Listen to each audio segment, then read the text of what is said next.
Let the magic begin!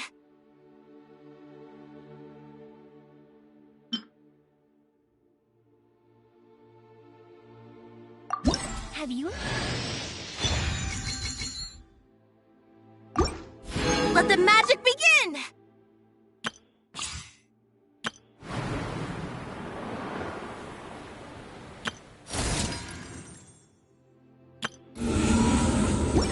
Kept goldfish as pets? They're very cute.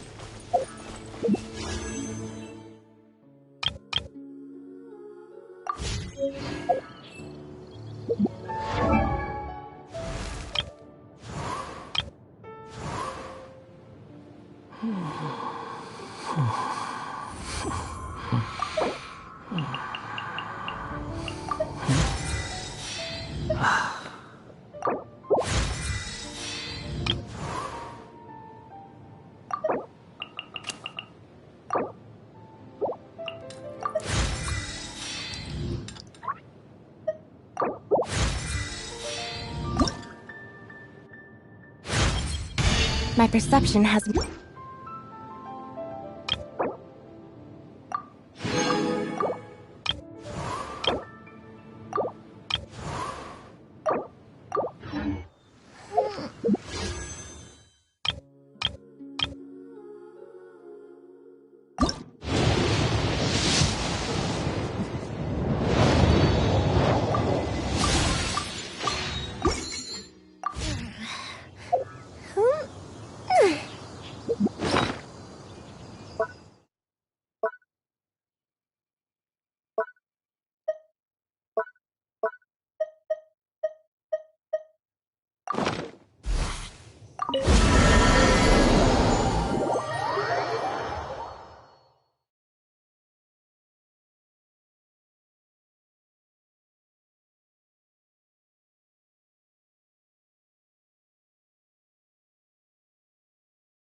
This realm is truly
If you ever have...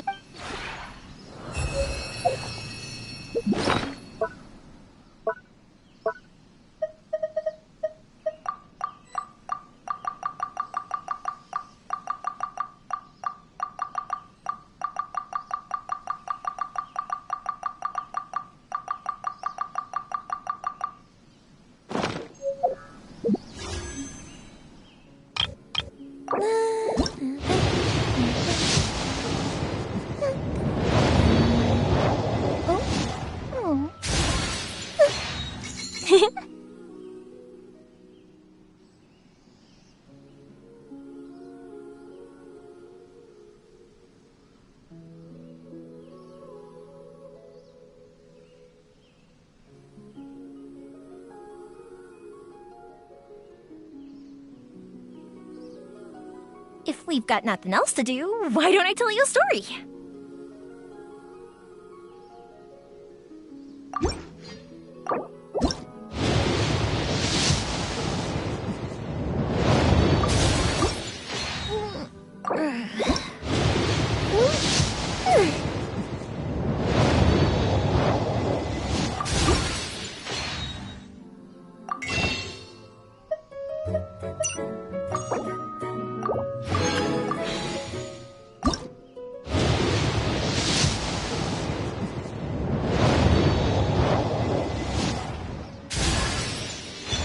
Have you ever kept goldfish as pets? They're very cute.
Brace yourself.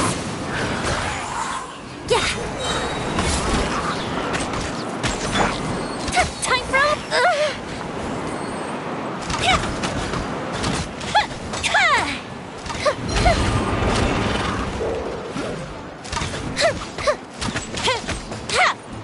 Here we go. My Kamisato art. Sumetsu.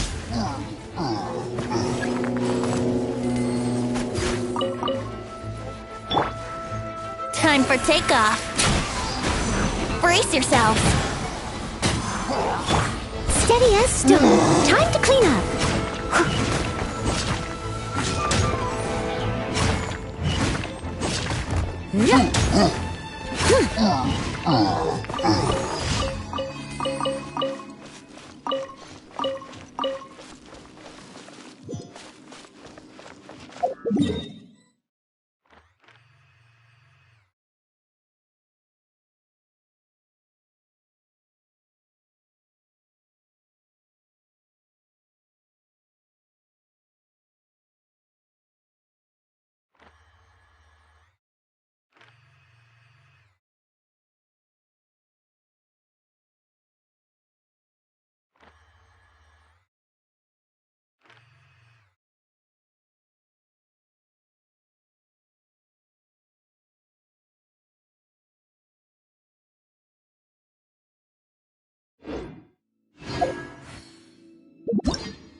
Traveler, you've returned. Yep, we're back! Have you seen Kale by any chance? Oh, Kale? Yes, I saw her go into her room just a moment ago.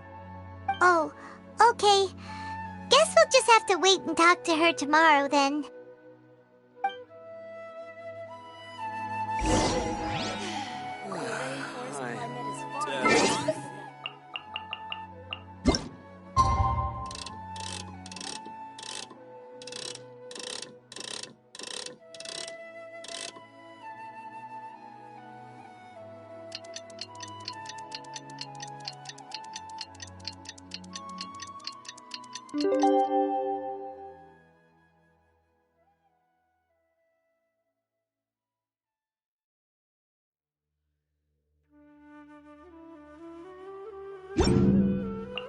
Sure. Paimon was thinking all night about what happened with Kale, and still can't figure out what the problem might be.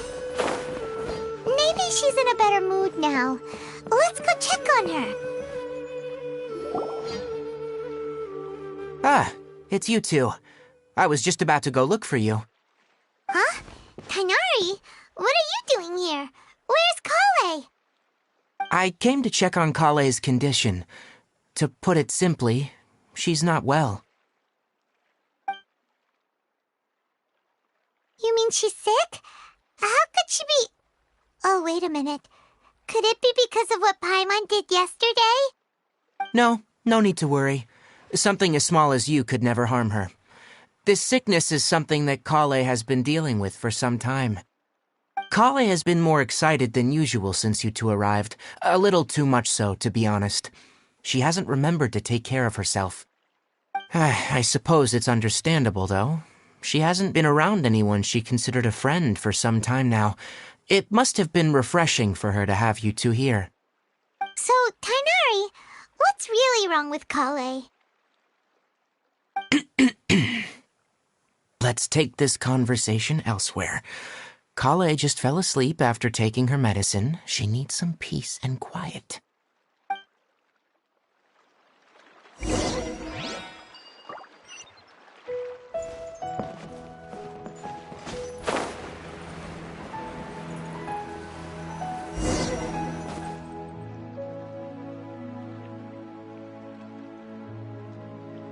All right, let's continue our conversation here, shall we? To be honest, I hadn't realized you were that honorary knight from Mondstadt until Kale told me just now. I've also heard all about your deeds in Liyue and Inazuma. So just to clarify, what I'm about to tell you about Kale is not because of who you are or your past feats. Instead, I am going to tell you because Kale asked me to. And honestly speaking, I was against Kale revealing her past to you. But she insisted, saying you two treated her with sincerity and as a friend. So now she wishes to reciprocate the gesture. So, Tainari, what exactly is wrong with Kale? You said this is something she's been dealing with for some time. Just how serious is it? Right. Ever since she was a child, she's been afflicted with a disease called Elazar. Elazar? Yes. It's a disease unique to the lands of Sumeru. It is characterized by dark and hardened scales that form on the body. At first, the afflicted may only feel mild numbness on affected areas of the skin. However, as the disease progresses, one may begin feeling fatigued and even experience peripheral paresthesia. In its final stages, the disease strips a person of the ability to control their own body, and they effectively become completely immobile. That sounds terrifying.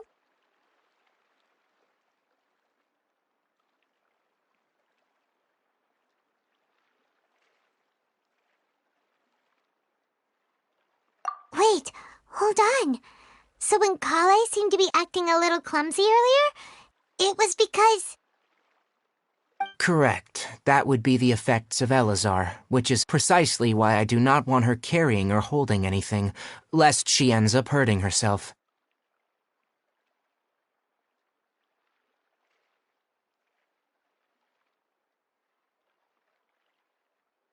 With appropriate treatment, the disease can be effectively controlled before it progresses to a more serious stage. However, there is unfortunately still no true cure for Elazar. Nevertheless, Kale's mother still hoped that there was something out there. She handed Kale over to an organization known as the Fatui after one of their members lied and said they had a cure. What? The Fatui? Ah, it appears you already are familiar with them. That'll save me some explanation. Anyway, the person who eventually rescued Kale and brought her to me for care said that she had been given to a harbinger known as the Doctor. I have no idea how this doctor managed to do it, but her case of Elazar was completely stable for all the years that Kale was with them. However, Kale's days with the Fatui were anything but pleasant. Kale is a resilient individual and always tries to appear cheerful, but her experience with the Fatui has left deep scars. Even now, she can still feel deathly afraid of someone touching her. Oh, Paimon had no idea Kale's been through so much suffering. Oh, by the way, Paimon, Kale wanted me to tell you that she's sorry for scaring you yesterday. She also wanted both of you to know that she's sorry for hiding her illness. She doesn't need to apologize. None of this is her fault at all. Well said. I hope you'll get a chance to tell her that in person the next time you see her. Kale once thought that it would be impossible for her to have any real friendships. I trust that you two will never let my trainee experience such emotional pain again. Don't worry, Tainari. We'll take good care of her. Well, it's not too serious at this point. She overexerted herself the last couple of days, which is what led her to break down this time. As long as she has taken her medicine and gets plenty of rest, she should get better. Though I must admit that Kale's condition was much more stable when she first arrived here in Gandharvaville. She was interested in the work of the forest rangers the moment she saw us. I could see that she was serious about learning, so I felt compelled to ask her to join us. Her stamina has gotten much worse recently. Though a moderate amount of physical exercise is always necessary, I'm afraid the long-distance patrols are a little too much for her now. All right, now that I've told you about Kale's past, I think I'll head into the rainforest to find some ingredients needed for her medicine. I'll see you two later.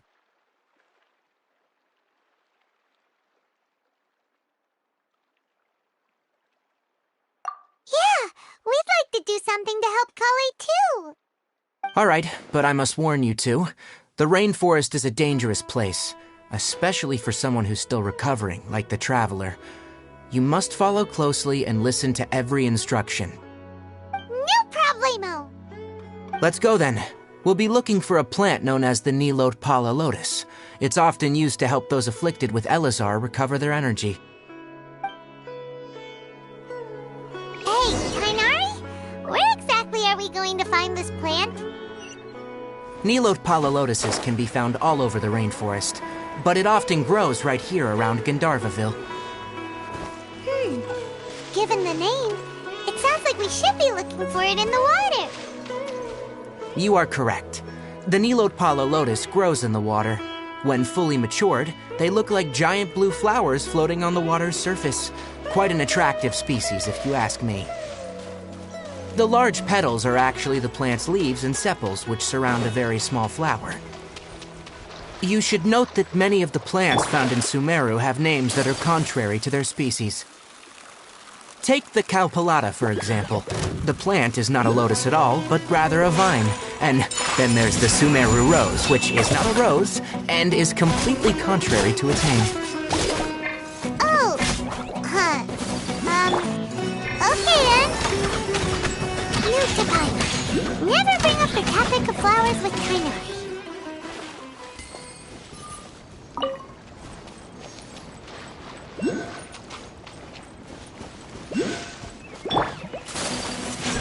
Whirling snow! Yeah, ha! Ha!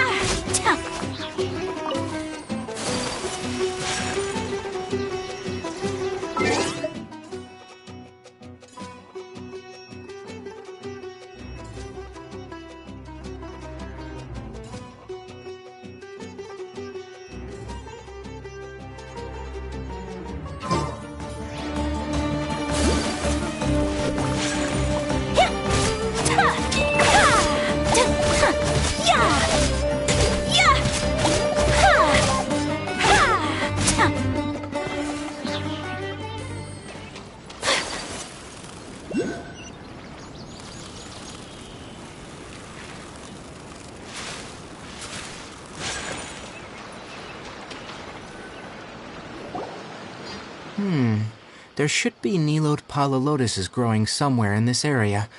Let's split up and begin searching. If you could manage to gather 4 of them, that would be sufficient. We'll rendezvous here once you've gathered the needed amount.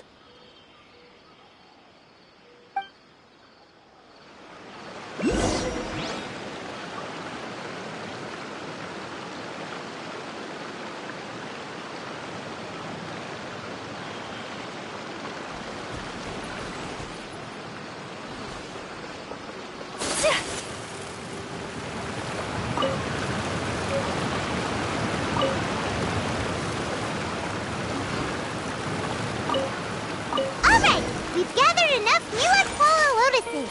Let's head back to meet Tainari. Hey, Tainari! We found the lotuses you requested. Let me have a look. Good.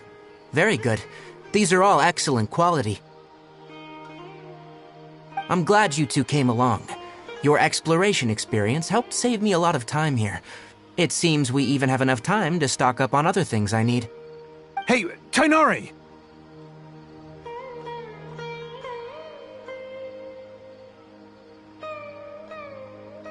Oh, Tainari! Someone's calling your name! They're dressed like a forest ranger. Ah, yes, that's Amir and the others. But didn't they just set off not too long ago? What are they doing back so early? Let's go find out what's going on.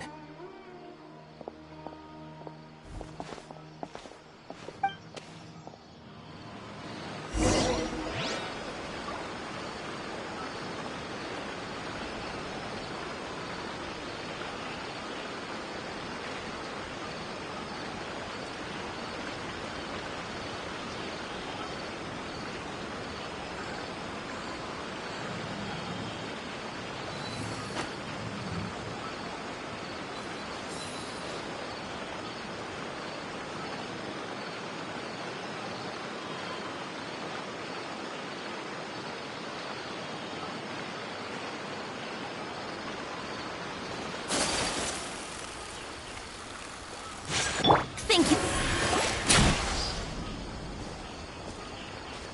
Tainari, thank goodness we found you here. We were just about to head back and find you at Gandharvaville. What's going on? We just discovered a withering zone. The Withering is back? But the patrol route you were on should have been already cleared just a week ago. It reappeared so quickly. Can you tell me the exact location? It's up ahead, deep in the river valley. It's appeared in a spot that blocks nearly the entire narrow part of the valley area, so we decided to come find you as quickly as possible. And the radius of the contamination? Sorry, I couldn't get a clear enough view to tell. No one in our patrol team had a vision, and it appeared to still be spreading, so we didn't risk getting any closer. Okay, I understand. You made the right decision. I'll go deal with it right away. In the meantime, please guide these two back to Gandharvaville. Wait, Tainari! Why don't you let us help you? You two have only just arrived in Sumeru. You're still unfamiliar with many things in these lands. There's a unique type of anomaly that occurs in the Sumeru rainforest. It's called the Withering. The affected areas not only cause nearby vegetation to wither, but it's also lethal to wildlife and even people. If you don't carry a vision, then you should think twice before approaching such places. Yes, Amir is absolutely right. I wasn't kidding when I said the rainforest is a dangerous place. As Amir said, only someone with a vision, that is, the power to manipulate elements, will be able to resist the Withering's corrosive effects for a time. That's right. If any of the forest rangers without a vision come across a withering zone, we first make a record of the location and then have a ranger with the proper abilities deal with it, like Tainari here. Only someone with a vision can venture within a withering zone and find a way to deal with it.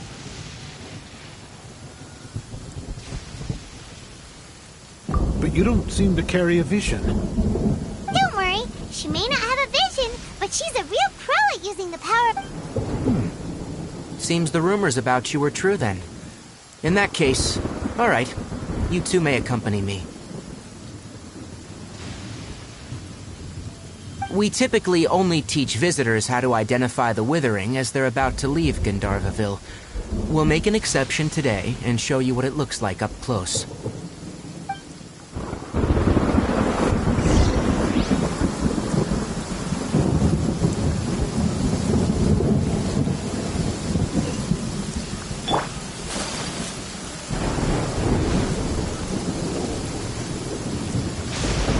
Her Excellency. What is she trying?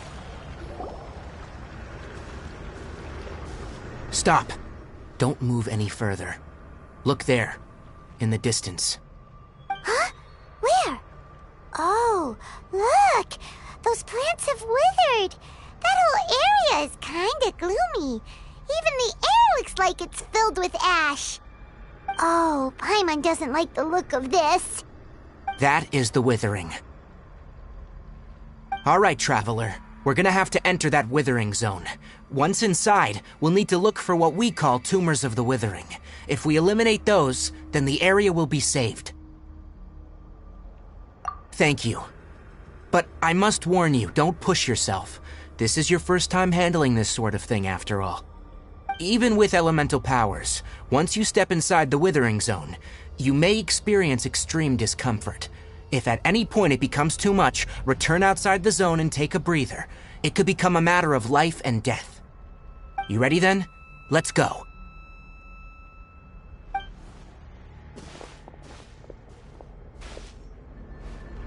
First, we must locate any branches sustaining the Withering zone. Take flight! Stop for a swirl! Yeah!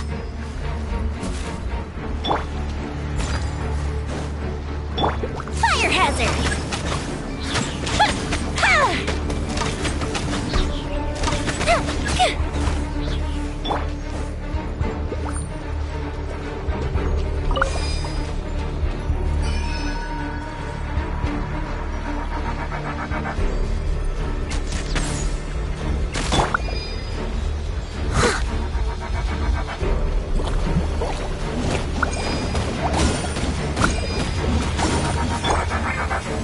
Time for takeoff. Let's play!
Great work.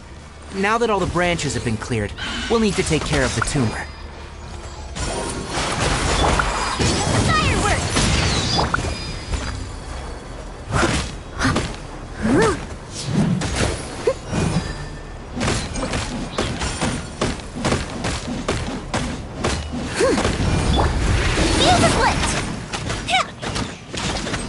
Now!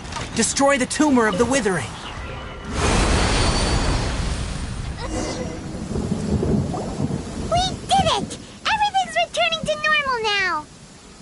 Yes. Thanks to you two, we were able to quickly restore this area back to normal.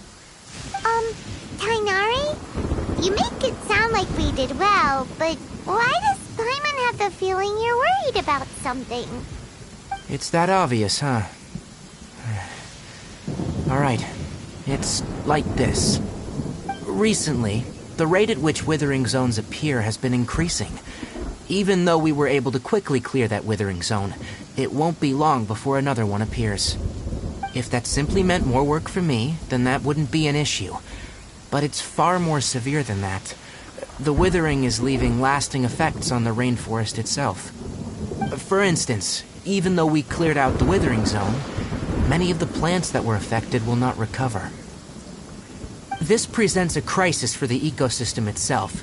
Many plants in the rainforest are already in decline, directly impacting the wildlife that depends on those plants. And most disturbingly, as the appearances of withering zones have started to increase, Kale's case of Elazar has also become more serious. Huh? But why's that? I'm still not sure of the exact reason. However, I've received word from acquaintances at the academia that similar cases are being reported for patients with other conditions. No, none that we know of. The withering has been recorded in Sumeru for millennia. It's said that it originates from the depths of the world. Oh, by the way, have you heard of Irminsul before? Irminsul is a tree located deep beneath the surface. Although it isn't like any tree we know in a biological sense, you can basically think of it as a large tree that grows downwards rather than upwards. I'm sure you've heard of ley lines, right? They're like the roots of Irminsul, spreading and extending from a massive cavern deep underground all the way up to the surface.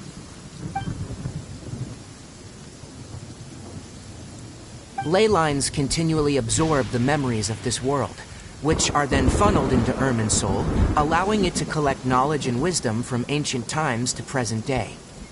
The Dendro Archon is known as the God of Wisdom because her consciousness is directly connected to it. It is also said that the Dendro Archon's power is a manifestation of Irminsul.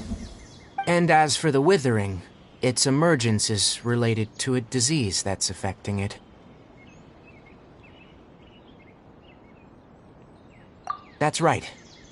My ancestors learned of this from Greater Lord Rukkhadevata's familiars a long time ago, but even those mysterious creatures did not know of a cure for Irminsul. I'm afraid we Rangers will be battling the withering zones here for a long time, until a cure is found. Alright, that's enough on this topic for the time being. Now that we've taken care of things here, it's time for us to head back to Gandharvaville.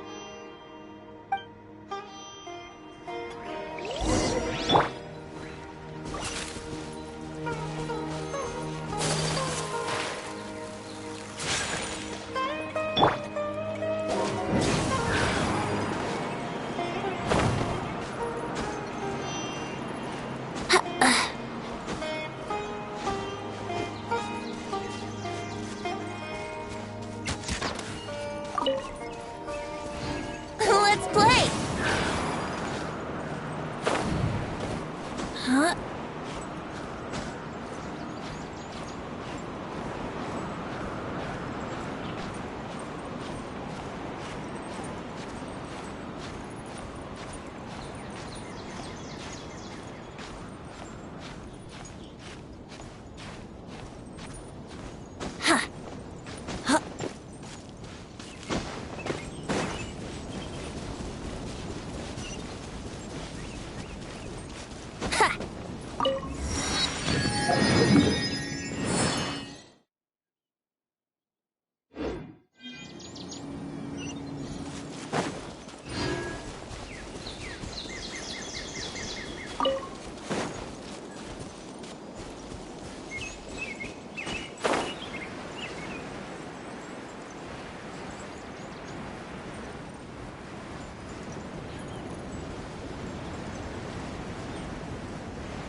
Oh, Tainari, you all made it back. How did it go? The withering zone you reported has been taken care of. No need to worry. Huh? Wait, is that? Oh no, Hypatia!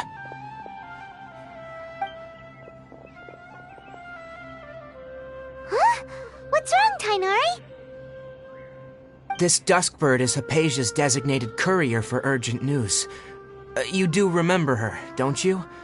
She's the scholar you and Paimon were following when you first arrived in Sumeru. Oh, her? How could we forget? So did something happen? Let me see what's written in the letter first. So what's it say? And what's with that weird expression on your face? Just let Paimon read it. Huh? All Paimon sees are 3 squiggly lines. Yes, allow me to explain. After we brought you from Hypatia's cave to Gandharvaville, Hypatia resumed her meditation. She must have just finished.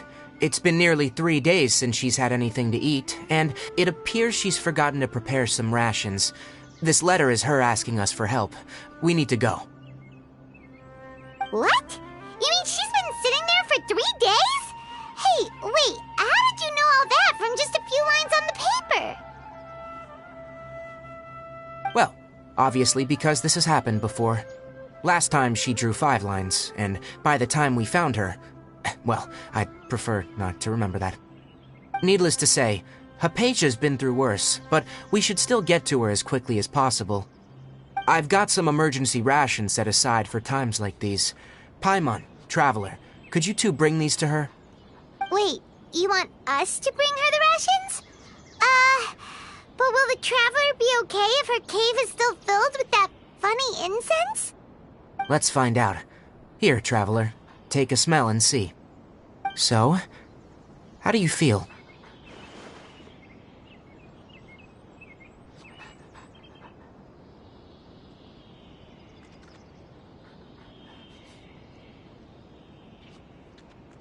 Huh? Really? You're not feeling even a little drowsy? But wait, how'd you know that she'd be okay this time, Tainari? Back when we were clearing the Withering Zone, I observed that she could adeptly manipulate the Dendro element. I knew then that she would be fine. And if I may ask, when I was telling you two about Irminsol's ley lines, was what I described similar at all to what you saw when you were unconscious? That's correct. Those weren't hallucinations at all, though I don't intend to apologize for deceiving you. Because what you saw is of significant importance. Not just for the nation of Sumeru, but the entire world of Teyvat. My forefathers were shown much favor by Greater Lord Ruka Devata. We took an oath to protect this nation together with her. Now that that duty has fallen to me, it was a part of my responsibilities to ascertain whether you could be entrusted with the fate of Sumeru. Now, after seeing you in action with my own eyes, you have earned my confidence, and I no longer feel the need to hide any secrets from you. When you passed out, your consciousness had connected directly with Irminsol. What you witnessed were actually real memories contained within Irminsol itself.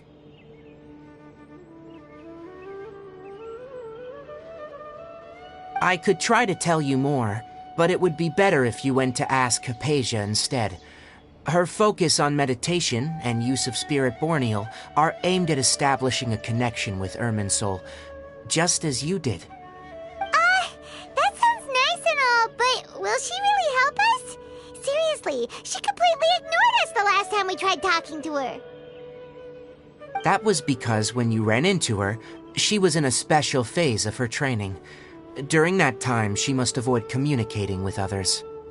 Please, wait here for a moment.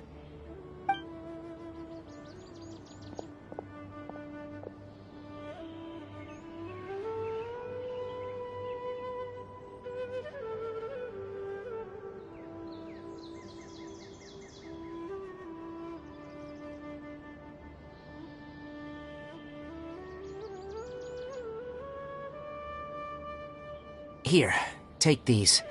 It's a meal I packed for Hypatia, as well as some other ingredients. I'm sure it'll come in handy. Also, Here's a letter that I would like you to give to her. Just show it to her, and she'll answer any questions you may have.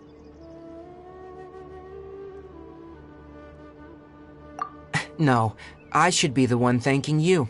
You've both been a great help these last few days.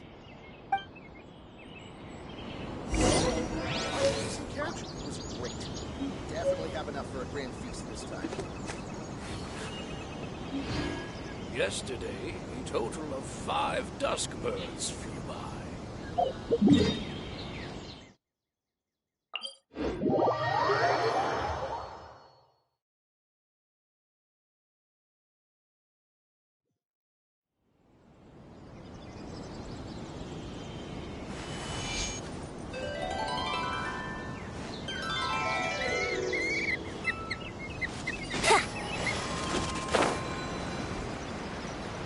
Hypatia should still be in the cave. Let's go inside and see how she's doing.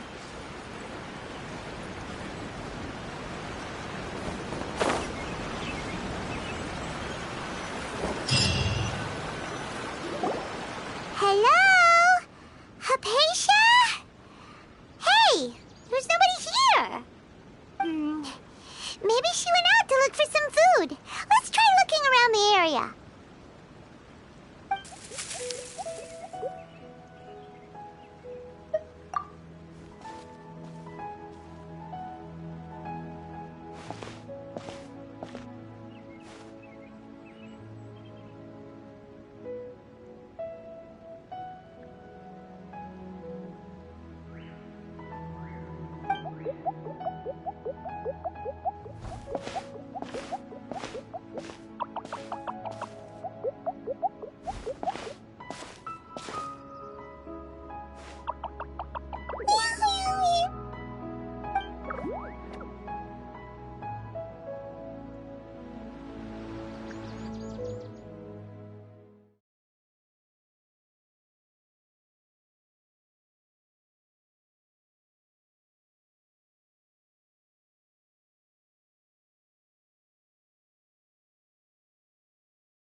Hypatia, are you alright?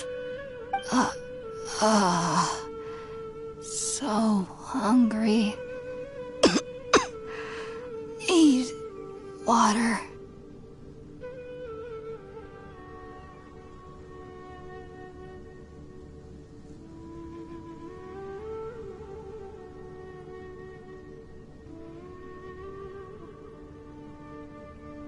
There's no way we can get her to eat in her current condition. Let's try finding some water first. Huh? Wait, why does it look super foggy outside all of a sudden? Anyway, let's go look around.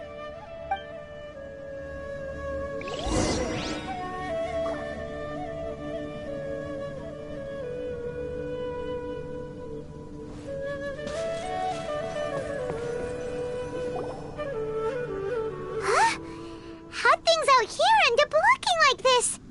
What happened? And where are we? Really? Oh, maybe you're right. Let's go investigate the area.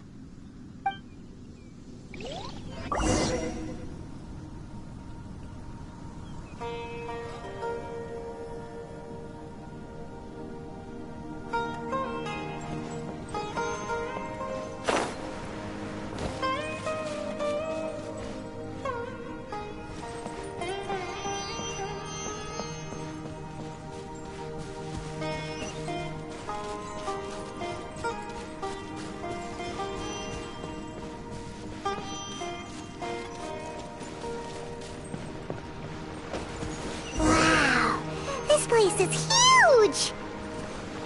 Paimon knew there's something off about that cave. Let's think of a way to get over there and have a closer look. Who knows? Maybe we'll find a lead of some kind.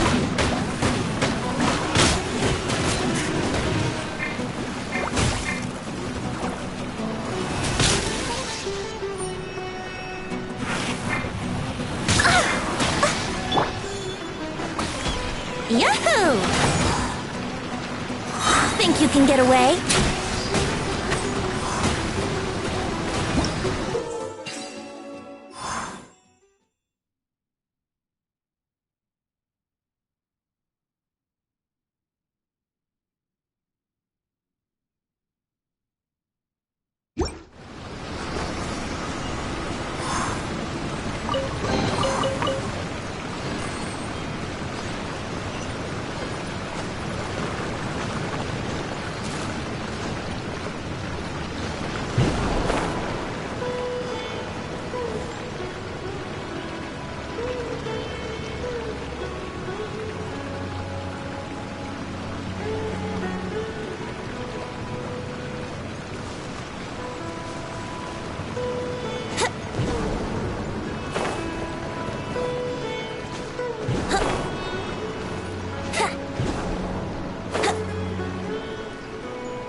Huh?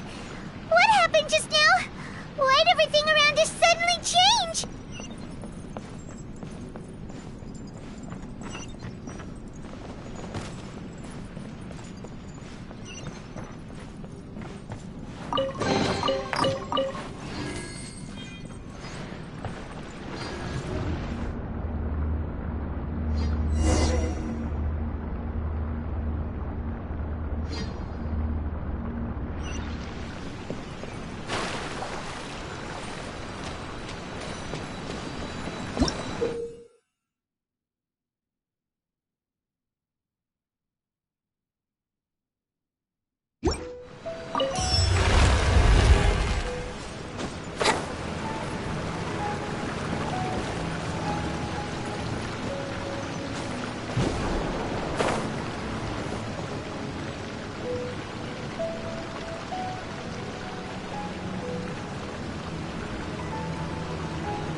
Here we go!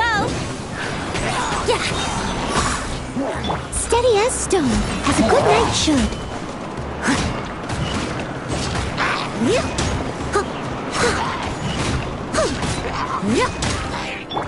Fire hazard!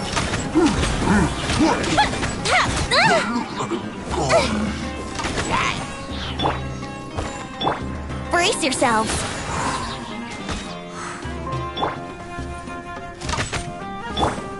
Whirling snow!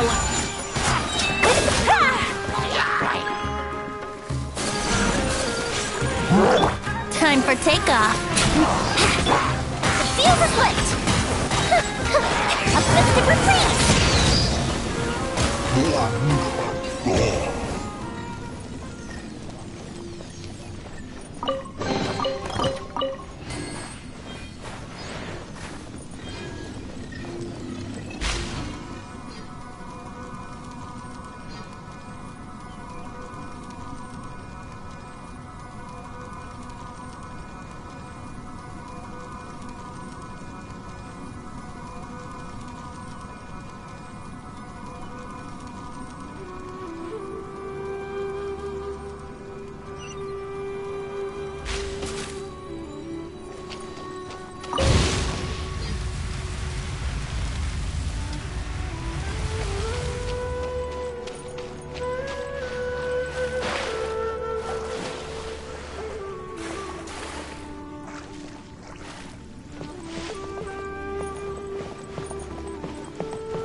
What is going on here?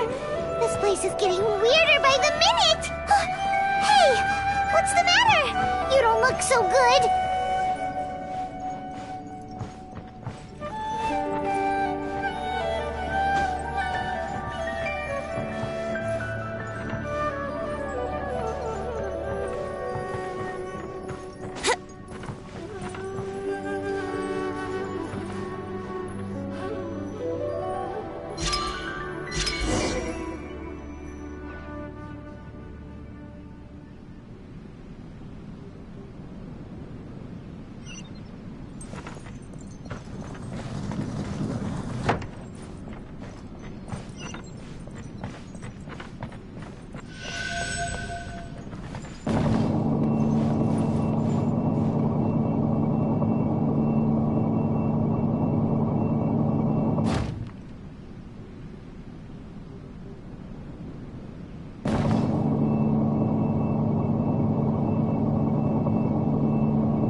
Right now, I wish I was sitting at the top of a tree, looking out over a meadow, cider in hand.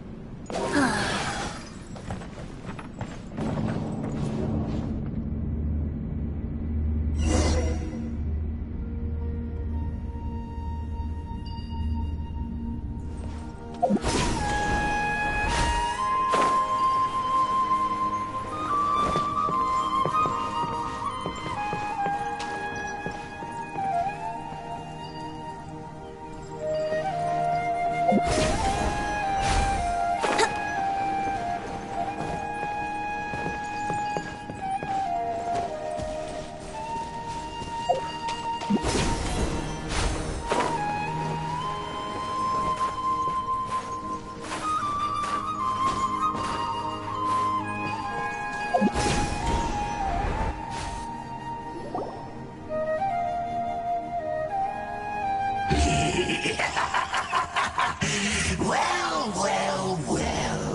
Looks like we meet again, traveler. The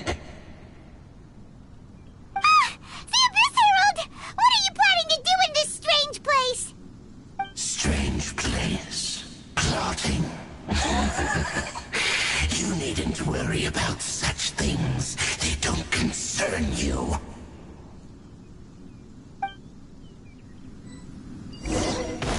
Bow before Coming, the Sanzalar! abyss! Soumetsu!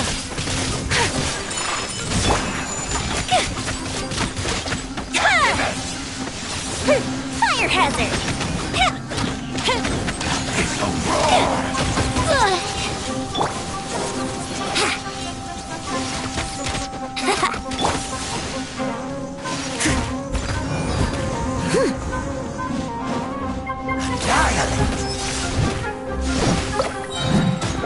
Time to clean up! All light will perish! I'll catch up. Take flight!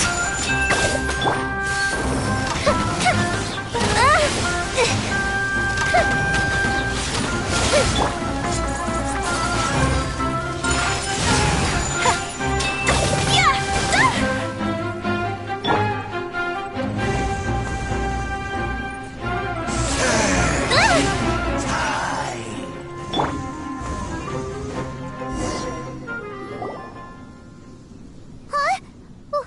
Why can't we beat this guy? Oh, Paimon doesn't get it! We faced others like him before! What's wrong this time?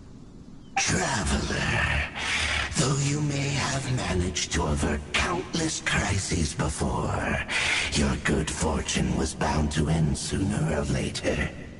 It's time you realize how weak and powerless you really are. Your brother. Oh, pitiful traveler. Are you really so ignorant? Or are you just living in complete denial? His Highness has long since forsaken you. Your meager existence in his eyes is that of an annoying bug, only to be stepped upon. The bonds of love and family which drive you to find your sibling are utterly gone. Your journey is meaningless. But don't you fret now. Today will be your last. Now die!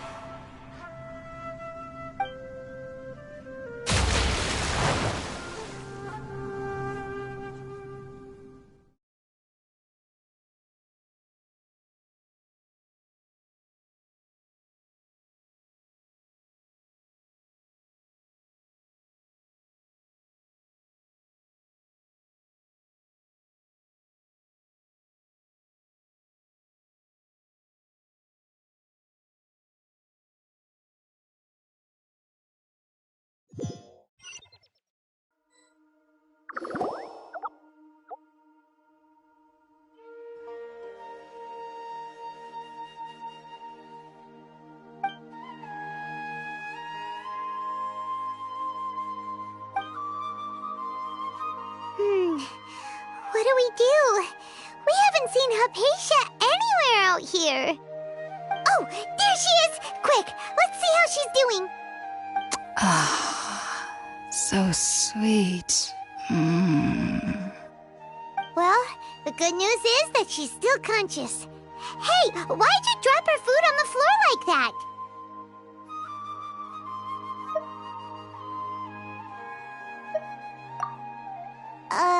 Are you okay? That's really not like you. Anyways, we can talk about this later. We better make sure she's alright first.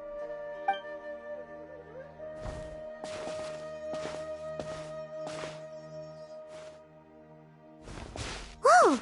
Wait a sec. Look at all this fruit lying around her. We can put that to good use.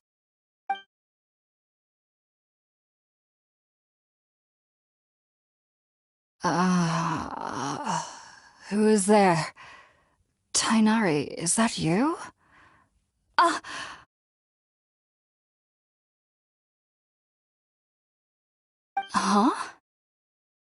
It's okay. You can relax, Hypatia. Tainari sent us here to bring you some food and water. Here, we have a letter that he asked us to give you.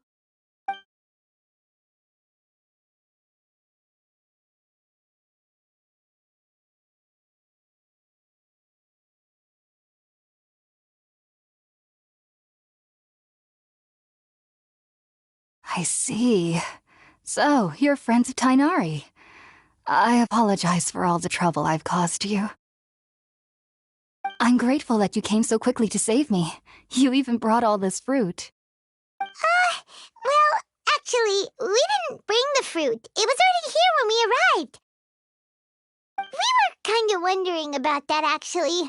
When we found you here, there was all this fruit lying around and even some juice dripping from your lips. How did you end up like this anyway? Oh, really? I seem to understand now. All the fruit was likely from my, neighbor. Must have come by and saw me like this. Your neighbor? You mean there's someone else living nearby?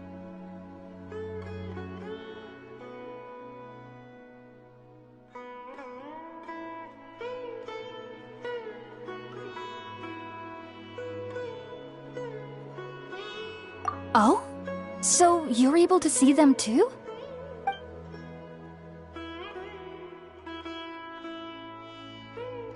Wait, hold on a second, Traveler. You say that before we arrived, you saw some mysterious creature and suddenly had a strange dream? Isn't that a little too crazy to believe? No, I actually do believe what the traveler is saying. I myself had a similar experience once before and ended up scaring my timid little neighbor here. You needn't worry. They mean you no harm. They only dragged you into the dream because they hoped to buy themselves a little time in order to scurry away. So, Hypatia, just what kind of creature is your neighbor exactly? I'm not sure what it's called, to be honest. But I do know that they have some sort of deeper connection with the Dendro Archon. I know this because the first time I saw them was also the exact day my consciousness was able to form a connection with Irmin's soul. Even after I opened my eyes and stopped meditating, my heart was still pounding, and my mind was racing with all the knowledge that I had touched. And at that very moment, I suddenly noticed a small figure at the opening of the cave. In my curiosity, I began to walk over to the creature. They must have already been used to me living in the cave, because they didn't seem to mind me approaching them. They just kept doing whatever they were up to. It wasn't until I crouched down next to them that they suddenly realized that I could see them. Oh, and then? And then I had a dream. By the time I came to, they were nowhere to be seen. I was convinced they'd never show up again. But sure enough, I saw them nearby a few days later. And they weren't alone. I feel like they aren't as afraid of me as the first time I approached them. But I never would have expected them to save me. Yes, no doubt about that. By the way, Tighnari mentioned in his letter that you had questions for me regarding Irminsul.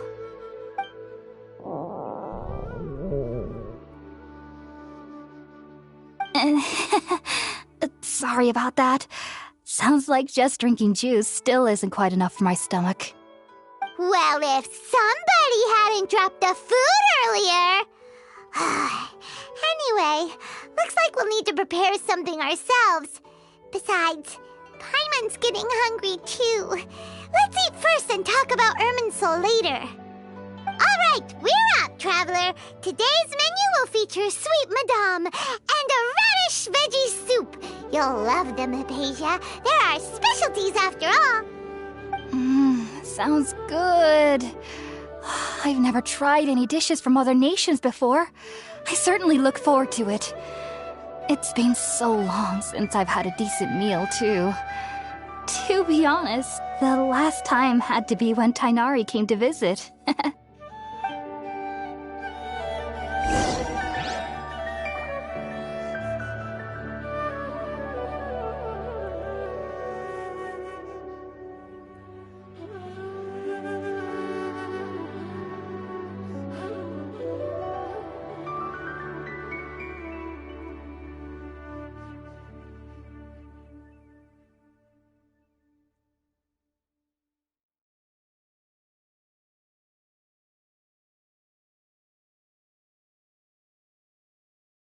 Whenever you need me, I'll be there.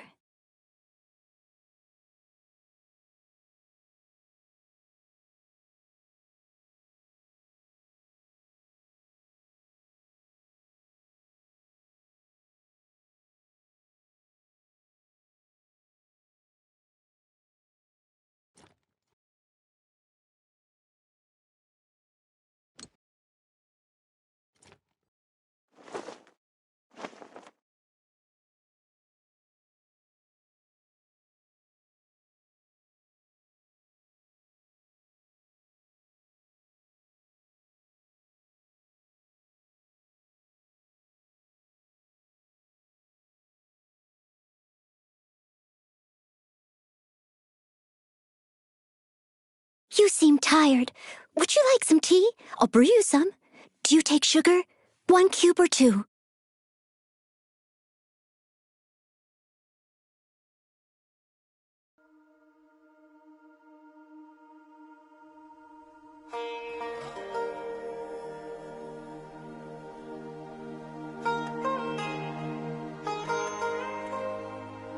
Whenever you need me, I'll be there.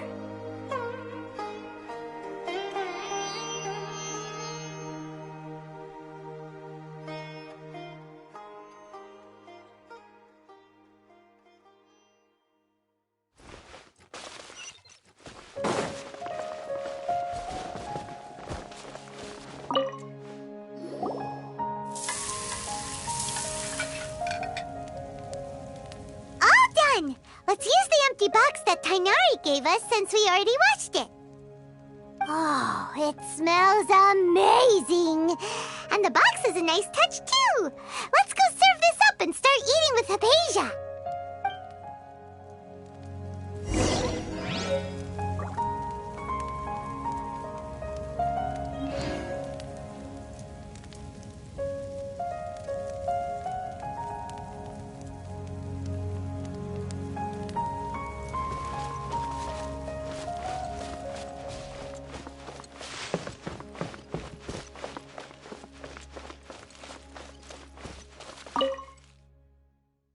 Are you already finished cooking? Smells delectable. I'm truly thankful whenever I can enjoy a proper meal like this. Cooking really isn't my forte.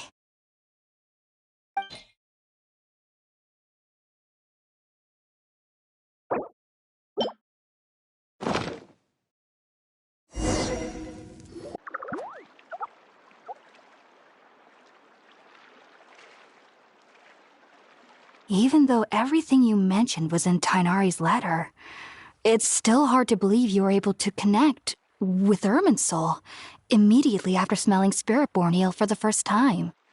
It took me nearly 3 years before I could do so, and everyone at the Academia even lauded me as a genius. You should know that some researchers spend their entire lives without ever successfully connecting with Irminsul as you have. So why does this incense allow people to connect to Irminsul? The ingredients used to make Spiritborn eel primarily consist of plants created by Greater Lord Rukkhadevata. These special ingredients are conducive to heightening our senses to the Dendro Archon's power. Since the root of the Dendro Archon's power lies within Irminsul, we can occasionally tap into her powers to peer into the depths of the earth. Naturally, anyone who can establish a connection with Irminsul in their first ever attempt must be a person of great understanding. Makes sense. But Paimon's got a question. Why was she sensitive to the smell of those plants for such a long time? That was primarily due to her body's unique constitution. Stimulated by the incense, she could perceive the Dendro Archon's power and experience the sensory overload, hence the adverse reactions. Taking in any scent similar to the ingredients of Spiritborn eel would cause adverse effects. Not to worry, though. It appears you've already fully recovered.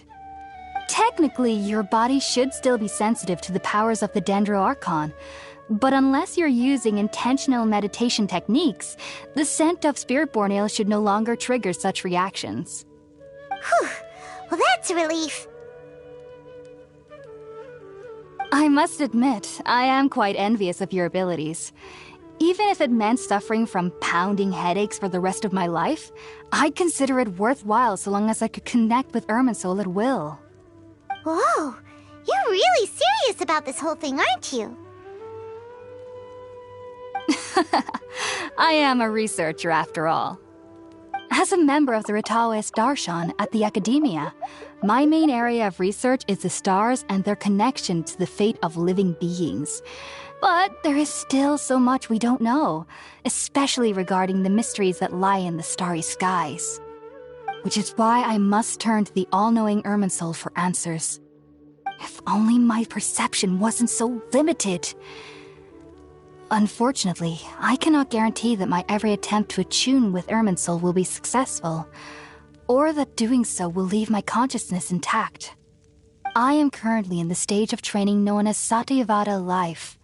Many researchers in Sumeru have lost their minds while seeking to attune with Irminsul during this stage. Sages have said that Irminsul contains divine knowledge, and touching such knowledge without the proper preparations and abilities will only lead to one's mind caving in on itself. That's why we meditate alone. We need to ensure that our minds will be calm while minimizing the possibility of involving anyone else. Whoa, so knowledge from Irminsul could be super dangerous. Don't you ever feel afraid of the risk, Hypatia? Of course I do. Especially during nights that are pitch black with no moonlight, and dead silent without even the sound of insects. However, I've been feeling better as of late. I don't get as scared anymore knowing that I have a little neighbor living nearby. I believe that being able to see them is a sort of blessing from the Dendro Archon. But what's strangest of all is that they're clearly an envoy of the God of Wisdom herself, and they have the curious power to make people dream. What's so strange about that? It doesn't sound so out of place for a divine being, does it? Well, it's strange because nearly nobody in Sumeru can ever dream. Huh. Is that true? Yes, well, to an extent. Only children can dream in Sumeru. Adults, however, never do. The sages say that wisdom implies rationality, but that which occurs in dreams is often neither rational nor logical.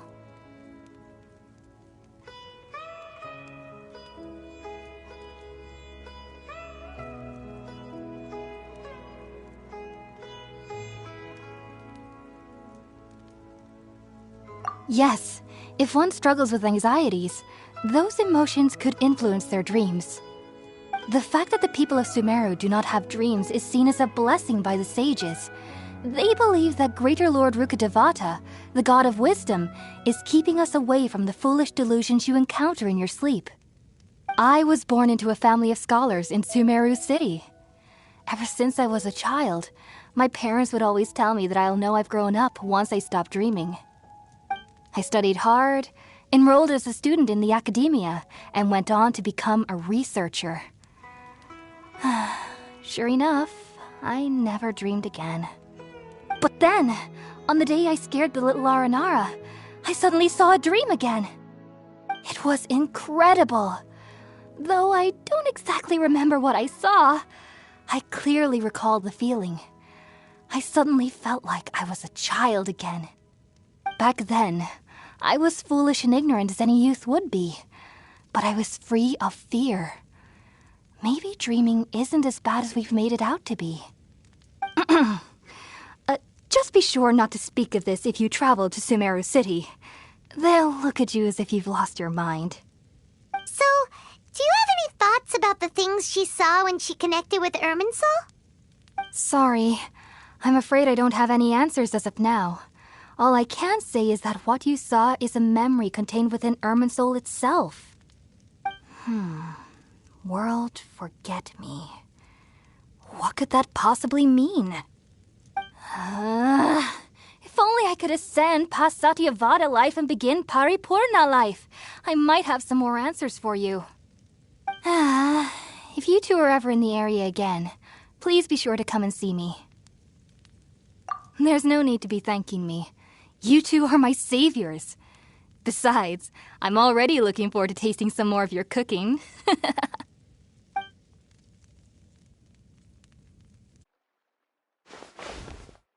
Now that we know Hypatia is alright and had the chance to ask her some questions, Paimon thinks it's about time to head back to Gandharvaville.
Think about it, Tainari. Refusing to join is tantamount to burying your head in the sand.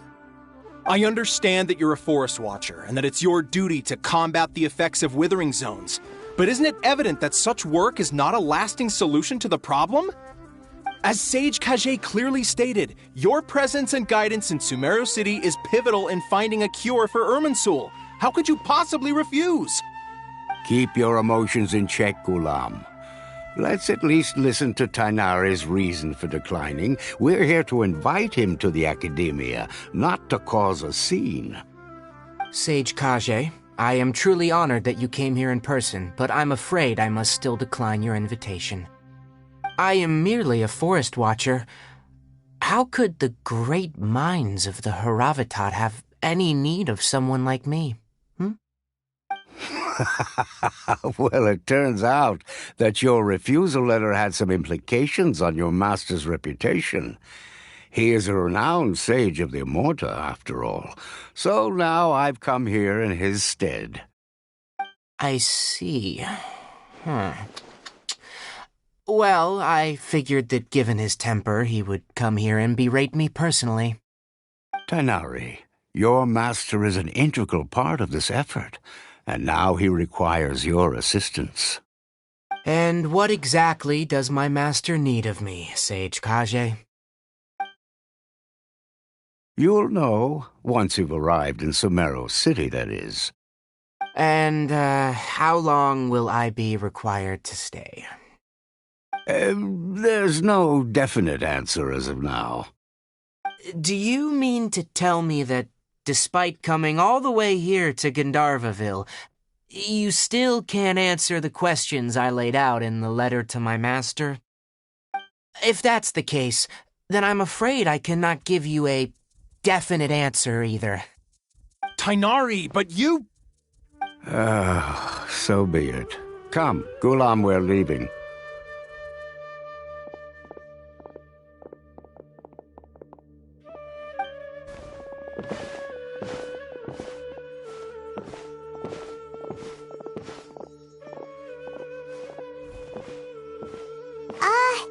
Tighnari, what was that all about? It's nothing. Some people from the academia wanted me to go to Sumeru City to assist them with a project, but I had to refuse on account of all my responsibilities here. But all that can wait. How did things go with Hypatia?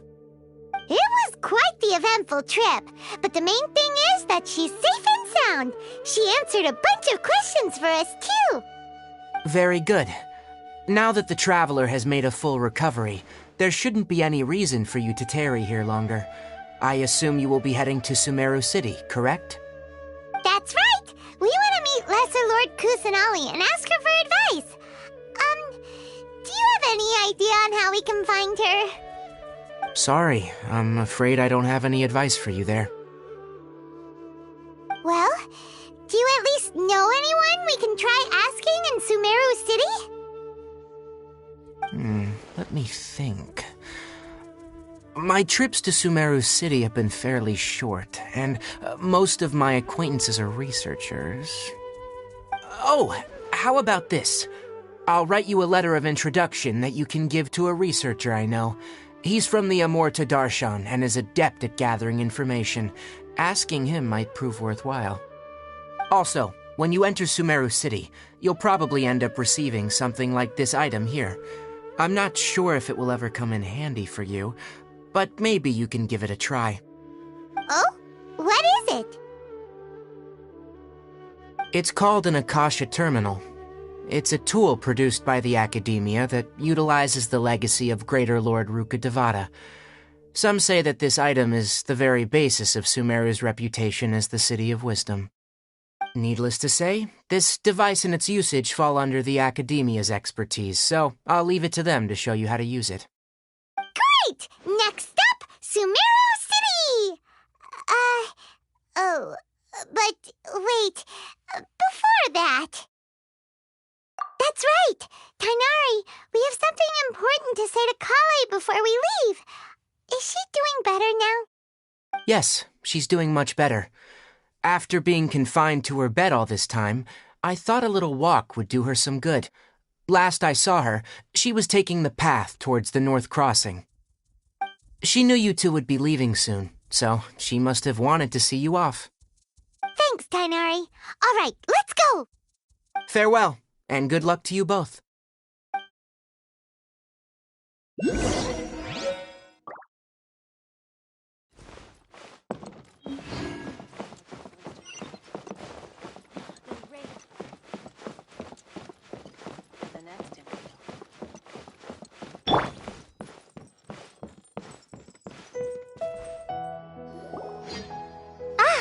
I've been waiting for you two.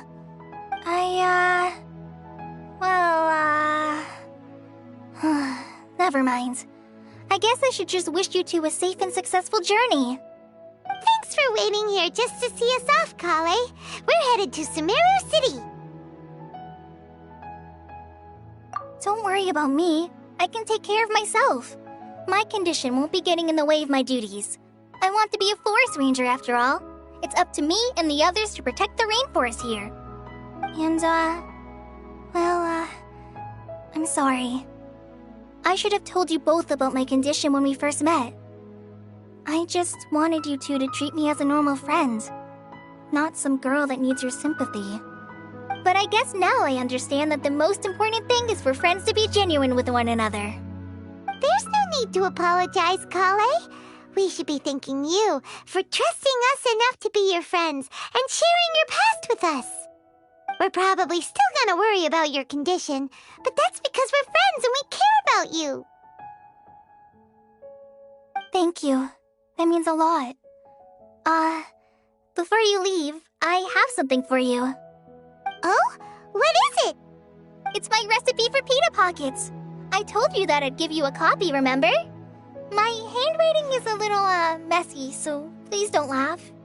Yay! Thanks, Kale. Now we can eat those scrumptious little pitas whenever and wherever we like. I hope that whenever you eat them, you'll both remember your time here in Gandharvaville.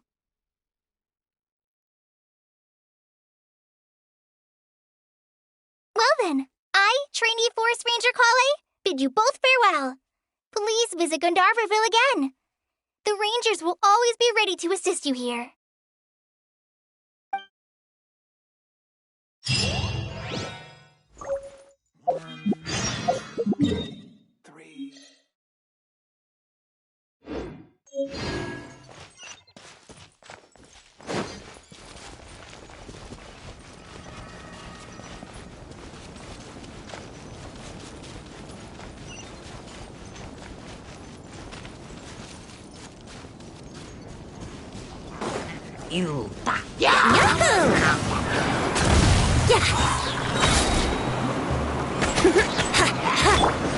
Leave it all to me.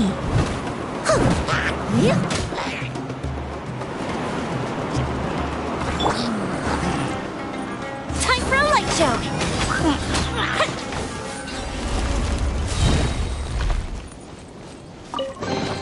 What do we have here?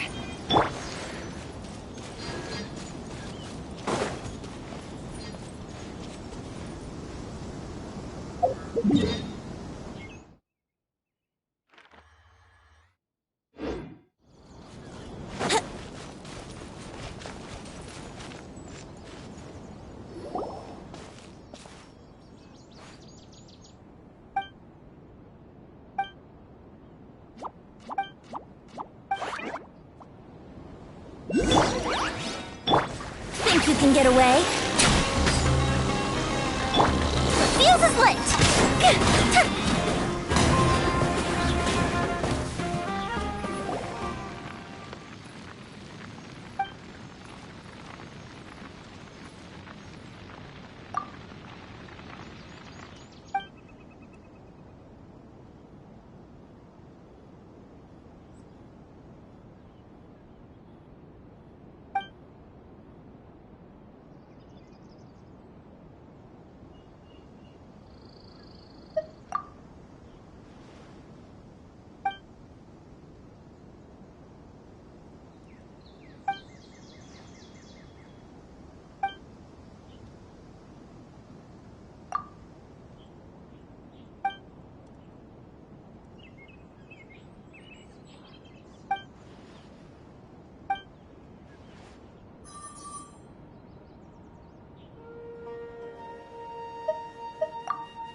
Oh, did you see that? When those people entered the city, something on their heads lit up. One moment, please, you two. It appears this is your first time visiting Sumeru City. Oh, yeah, that's right. But how did you know that? Because there's currently no information on either of you in the Akasha. But no need to worry, that won't prevent you from entering the city. In fact, the Academia conveniently provides each traveler to Sumeru City with a device. Perhaps you two have heard of the Akasha before. It's our beloved Greater Lord Rukkhadevata's lasting legacy, a treasure trove of collected knowledge.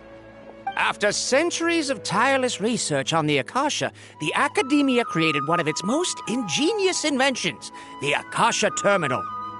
As long as you are within Sumeru's borders, you may use an Akasha terminal to connect directly to the Akasha and access any knowledge you need. I should mention that due to technical limitations, the operation of Akasha terminals will be much smoother and more effective in large cities such as Sumeru City and Port Ormos. Oh, so this is the thing that Tainari was telling us about. It sounds pretty amazing. You two are quite fortunate. Until recently, it was standard practice to only issue Akasha terminals to outlanders who spent an extended amount of time in Sumeru. However, this policy was recently changed, and now all travelers are issued one upon arrival. Here are your Akasha terminals. Please handle them with care. It kind of looks like a leaf. To activate it, simply hold it in your hand and say the following phrase to yourself. May the mighty God bless us with their voice of wisdom. Oh, since this little doodad lets you access knowledge, maybe we can use it to find a way to meet Lesser Lord Kusanali. Let's give it a try. Ahem. May the mighty God bless us with their voice of wisdom.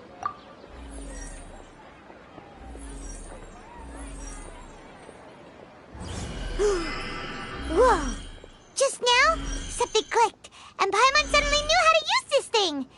It seems all we need to do is concentrate on what we want to know, and bam! You get it. Oh, that'll come in real handy. Exactly. That is the power of the Akasha. And with that, let me officially welcome you both to Sumeru City. May the wisdom of the Dendro Archon always be your guide. Okay, now that we're in, we can check the Akasha about Lesser Lord Kusanali. Let Paimon try. 500 years ago, the sages found a newly born deity from within some scorched ruins.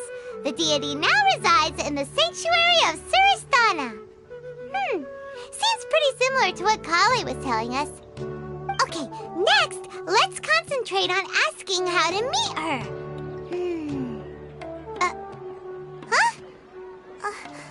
Paimon doesn't sense anything.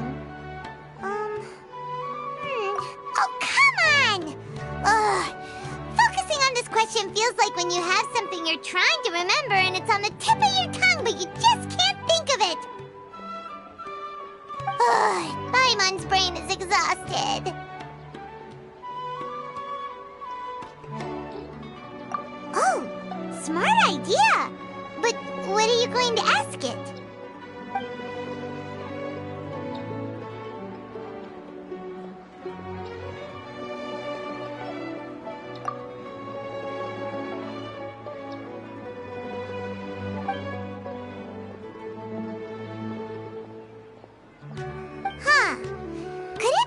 Because we're Outlanders and we've only just arrived in Sumeru?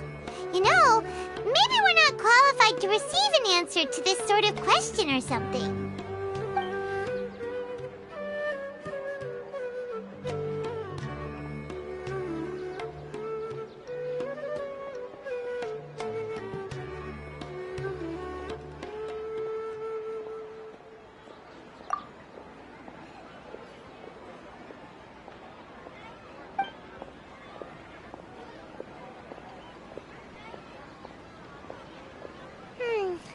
You too?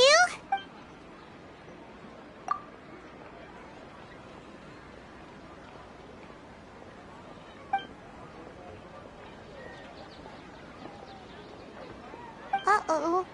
Paimon's getting all teary-eyed all of a sudden. It feels like the people of Sumeru really missed their Archon.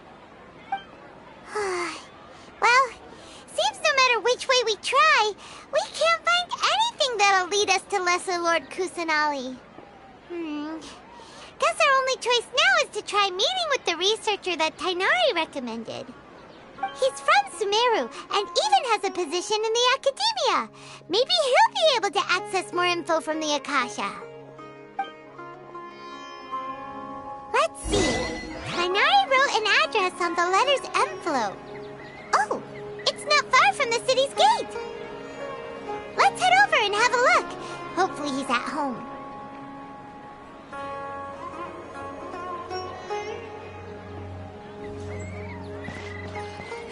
How can my own brother say something like that? Let's document everything. It's plain hurtful. Hello, are you Rohawi? Yes, that's me. Can I help you? Great! You see, Tainari sent us here and... What? Tainari? Please, there's no need to say anything, really. Sure, I admit that the article I published last month wasn't my best work, and maybe the data didn't produce the most convincing results, but...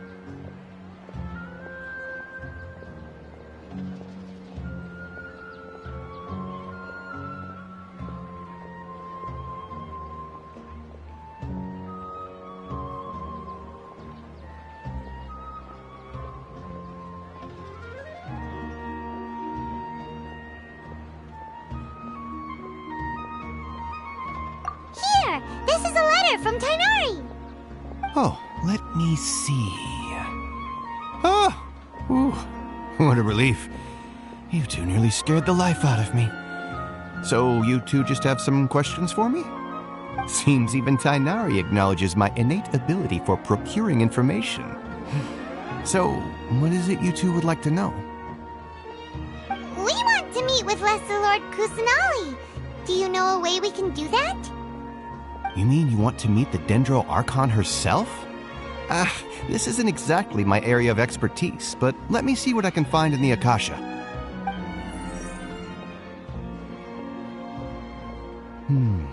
Sorry, the Akasha didn't respond to my query. What? You too? But what about your abilities for getting information and all that? Paimon was sure you'd be able to access more info than we did. Well, as I said, this isn't my area of expertise. I am but a lowly researcher, so the Akasha doesn't see a need for me to know more about the Dendro Archon. All I know is that ever since Lesser Lord Kusanali returned to Sumeru, she's never left the Sanctuary of Sorasthana or made a public appearance. Huh. Didn't expect her to be such a mysterious figure. The Dendro Archon is somewhat of a recluse. Perhaps she just doesn't want to entertain visitors, which would explain the lack of information in the Akasha. But then what can we do? No need to worry just yet. I'm only hypothesizing here. You could certainly try asking around and see if anyone else has ideas. And besides, you two should consider the bright side of things. Not being able to see Lesser Lord Kusanali may not be a bad thing. In this world, there will always be information you cannot obtain from the Akasha and things you can never accomplish. Knowing when to yield is a form of wisdom. Take me, for example. It's a miracle if my brain cells can spit out one paper every 3 years. But Tainari? That guy can publish 3 papers in just a single year. Okay. Thanks for your advice. Don't mention it. If you two ever want information about things like who's been promoted within the Academia or relations between the 6 great sages, come find me.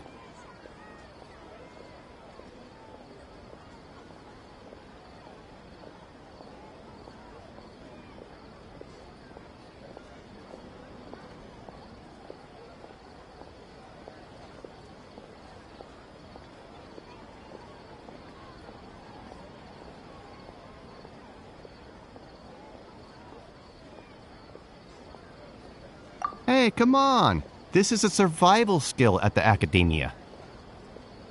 Oh, Paimon's expectations were pretty low, but this is so low it's like digging holes in the dirt.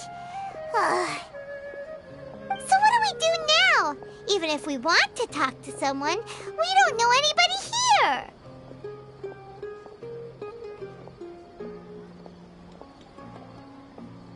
Huh?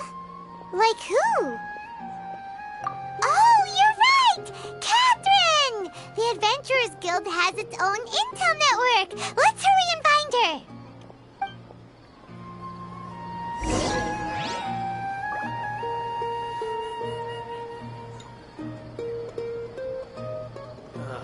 I've been handed all the cumbersome tests again.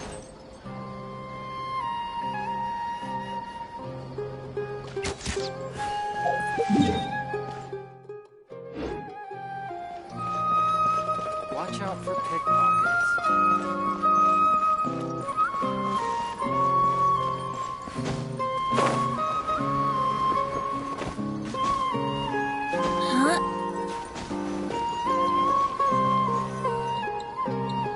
Ad Astra Abyssosk. Hello, Traveler and Paimon. Catherine, we need your help with something. Understood. The Adventurers Guild is always ready to serve you. With what do you require assistance? We want to meet with Lesser Lord Kusanali. Do you know a way we can do that? You two wish to meet with Sumeru's Archon. Understood. Please wait.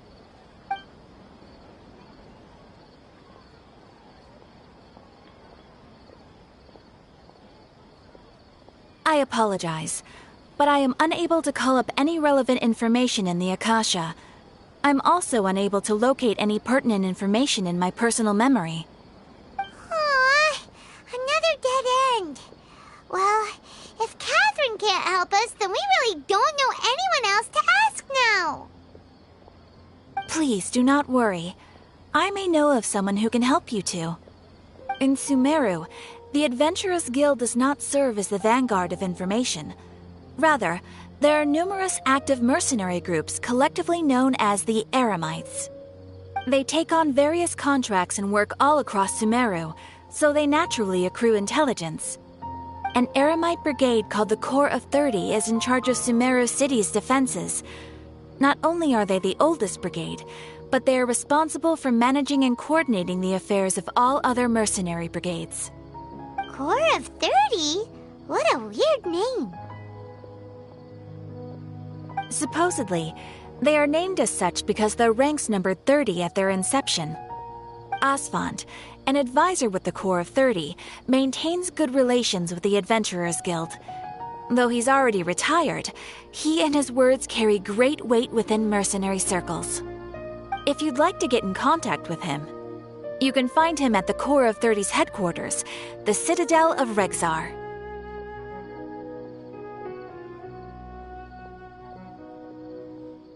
You're welcome.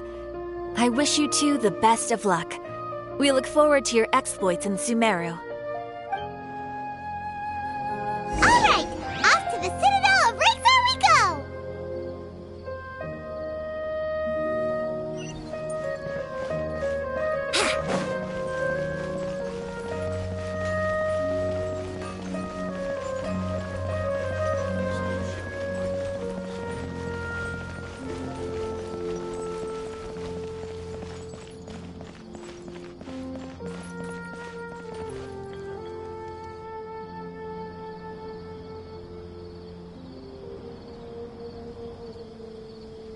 Welcome.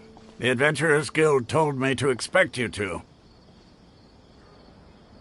It's nice to meet you, Asfand. We'd like to ask you about something.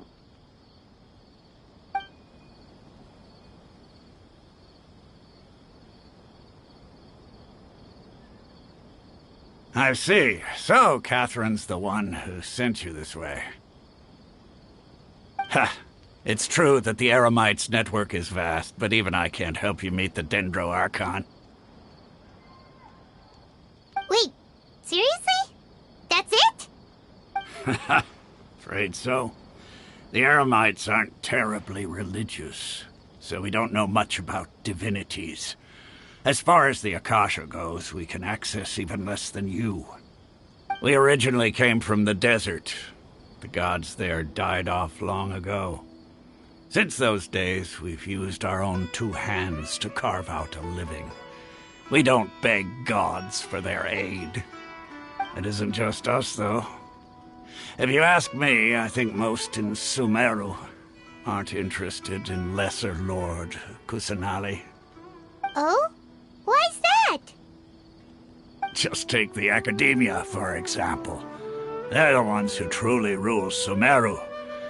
Although they believe in gods, most of them only care for the late Greater Lord Rugadavada. In their eyes, she was the one who founded Sumeru and gifted us with the Akasha. Lesser Lord Kusanali just happened to inherit her legacy. Because of the Academia's influence, most citizens are more familiar with Greater Lord Rugadavada and hold her in greater esteem. Not to mention that Lesser Lord Kusanali never makes an appearance, and the Academia never announces anything about her. As far as the people of Sumeru are concerned, she's just a god that exists. And that's all. Really? Aw. After hearing all of that, Paimon sort of feels bad for Lesser Lord Kusanali. Ha! But who knows? We're all just guessing when it comes down to it. Besides, I'm sure the God of Wisdom doesn't worry about her reputation among people like us. All right. Well, thanks for the info, Osfond. No problem. Always happy to help out the Adventurers Guild.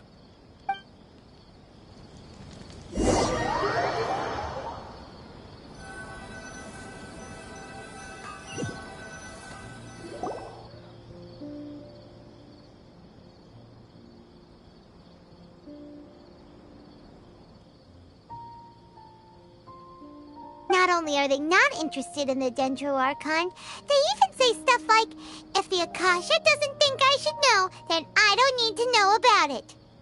We've been asking for information non-stop ever since we got to Sumeru. But the harder we try, the more helpless everything seems. Isn't there at least one person in this entire city who cares about Lesser Lord Kusanali? Oh, you two are interested in Lesser Lord Kusanali? Huh? Who are you? From the sound of it, you two are Outlanders who recently arrived here. You've been asking around for information on Lesser Lord Kusanali, right? Oh, I'm sorry. I forgot to introduce myself. I'm Dunyarzad, one of Lesser Lord Kusanali's faithful followers. Whoa, really? Then do you know how we can meet with her? I'm afraid I can't help you with that. But your conversation earlier did happen to remind me of a legend about the Dendro Archon. Sure. It goes like this. Long, long ago, there was a man who heard a prophecy. It predicted that a great calamity was about to befall him. Panicked by what he heard, the man sought out the Dendro Archon in hopes that she would bless him with the wisdom to help him escape his predicament. The man journeyed across deserts and through rainforests and experienced tribulations of every kind. However, he still couldn't find any trace of the Dendro Archon. In despair, he thought, alas, the Archon has abandoned me. He then had no choice but to sorrowfully resign to his fate. Okay, and then what happened? And then, the calamity came. But to his own surprise, the man felt somehow emboldened by the trials of his journey. By relying on his own strength, he managed to overcome the adversity. At that moment, a bird perched upon his shoulder. This bird was, in fact, an avatar of the Dendro Archon. She said, "O Archon Seeker, do you now understand? She and her wisdom have long been found by you. Along your journey, we were in every flower and blade of grass, every ray of sparkling sun, and every breath of dancing wind. So long as you continue to think and ponder, we'll be wherever you go."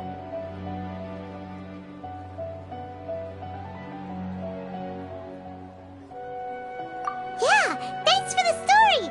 Paimon feels all warm and fuzzy inside after that. In a way. It seems like this story is also one of the Dendro Archon's avatars. Dunyarzad, since you worship Lesser Lord Kusanali, can you tell us anything else about her? Of course. So did you two know that, I'm terribly sorry, but it seems something's come up now. Let's chat another day.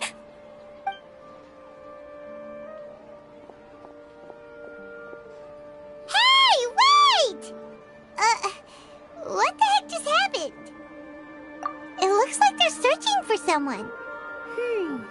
Dunyarzad was acting super nervous just now. You think they're looking for her? This stinks! We finally managed to find a lead about Lesser Lord Kusanali! We can't let them get in the way now! Let's see if we can get rid of them. Then we can catch up with Dunyarzad! Hey, have you two seen a brown-haired girl wearing a purple top and a long blue dress? We're looking for her. Did she have bandages wrapped around her wrists? Yes, that's her. Did you see which direction she went? Yeah, she went that way. Quick, after her!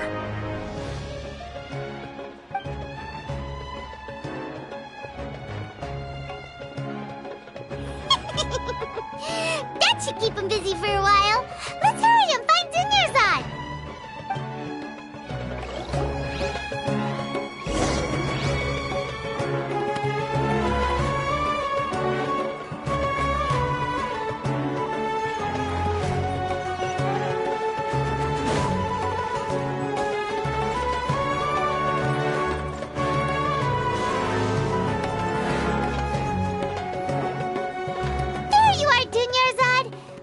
You might have been long gone by now. Oh, it's you two. Oh, you startled me there. You can relax now. We threw those people looking for you off the trail. Really? Thank you so much. Unfortunately, I believe there's still more of them out there looking for me.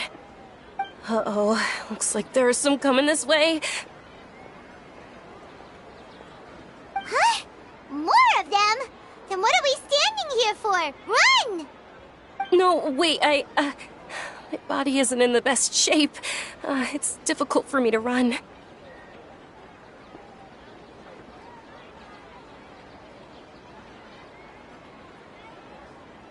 Okay, sounds good. There's a tavern on the other side of the port we can go to. They probably wouldn't expect me to hide in a place like that. All right, let's move out. Stay behind us. We'll keep an eye out. Just take my word for it.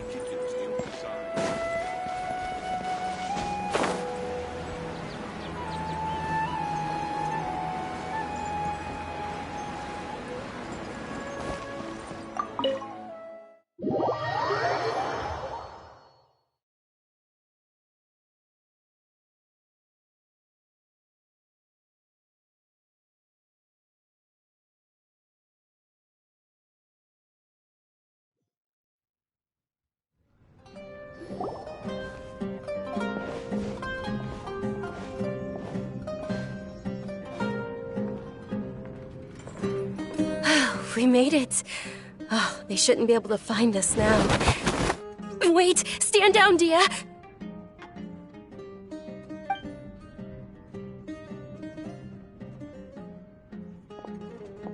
My lady, who are these two?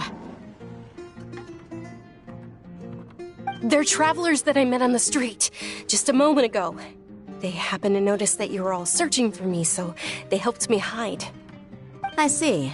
In that case, you two should scram. There's nothing here for you. Wait a sec! Who the heck are you? And why are you shooing us away? I'm Miss Dunyarzad's bodyguard, here to see that she returns home safe and sound. My lady, let's get going. You've been gone for so long that your parents are worrying themselves sick. And if I refuse to go with you?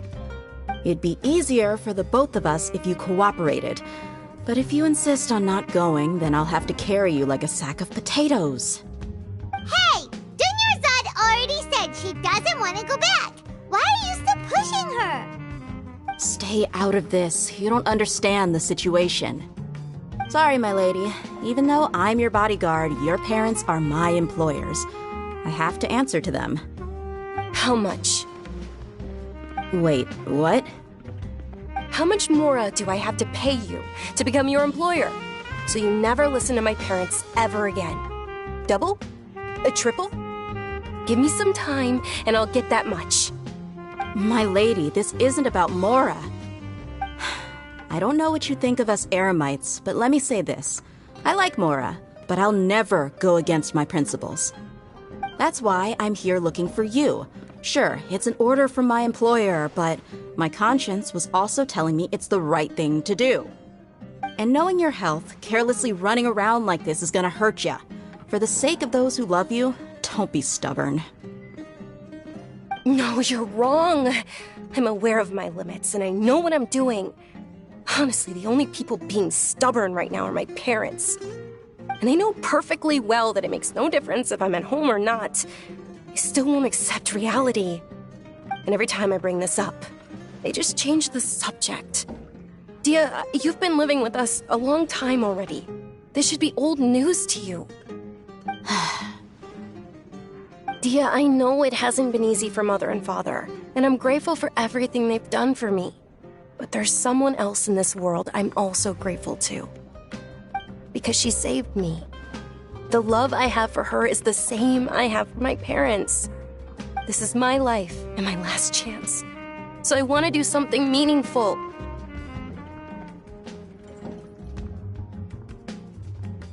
My lady, are you sure what you're doing now is meaningful? Yes, I'm sure. At least, it is to me. Fine, I won't ask you to return home anymore. But let me make something very clear. I'm only doing this because I respect your determination, not because I agree with you. Thank you, Dia. Sorry for being so rude just now. My nerves were acting up. And I even brought up your payment in such an offensive way. Don't worry about it, my lady. I did say that I like Mora. Besides, that's our next topic of conversation. Today's little excursion caused such a ruckus that every single bodyguard at the estate was deployed. It wouldn't be easy to hide things from your old man. Since this definitely won't be your last escapade, here's a little tip. You should at least make it look like your room and things are still in order when you leave. Also, you'll need someone to cover you for when you're out and about. So, I'll let you hire me, my lady. This way, everyone wins. As for the pay, let's say half of what your father pays me. We can settle the bill when we return to the estate. Okay, deal. Yay! Looks like they've reached an understanding.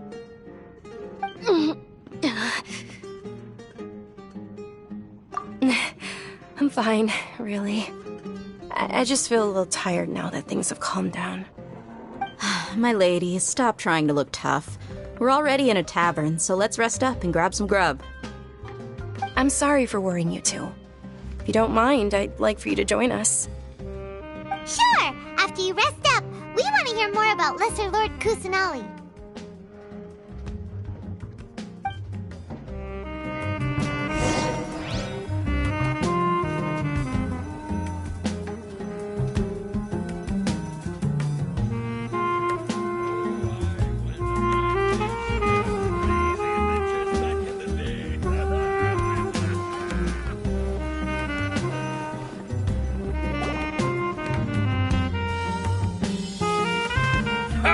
Well, if it isn't Dia, haven't seen you in nearly half a year. Word on the street is that you're a bodyguard for the Homayani family now. Don't you find that kind of work boring? Nah, you get used to it. How about a menu over here? You got it, huh? Isn't this little Miss Homayani herself? We don't get to serve personages like you very often. We'll be sure to prepare our very best. Thank you, sir, but there's no need. I don't have a lot of Mora on me, and I really ought to save as much as I can. But please bring these two the best food you have. They're my new friends, so I want to be a good host for them.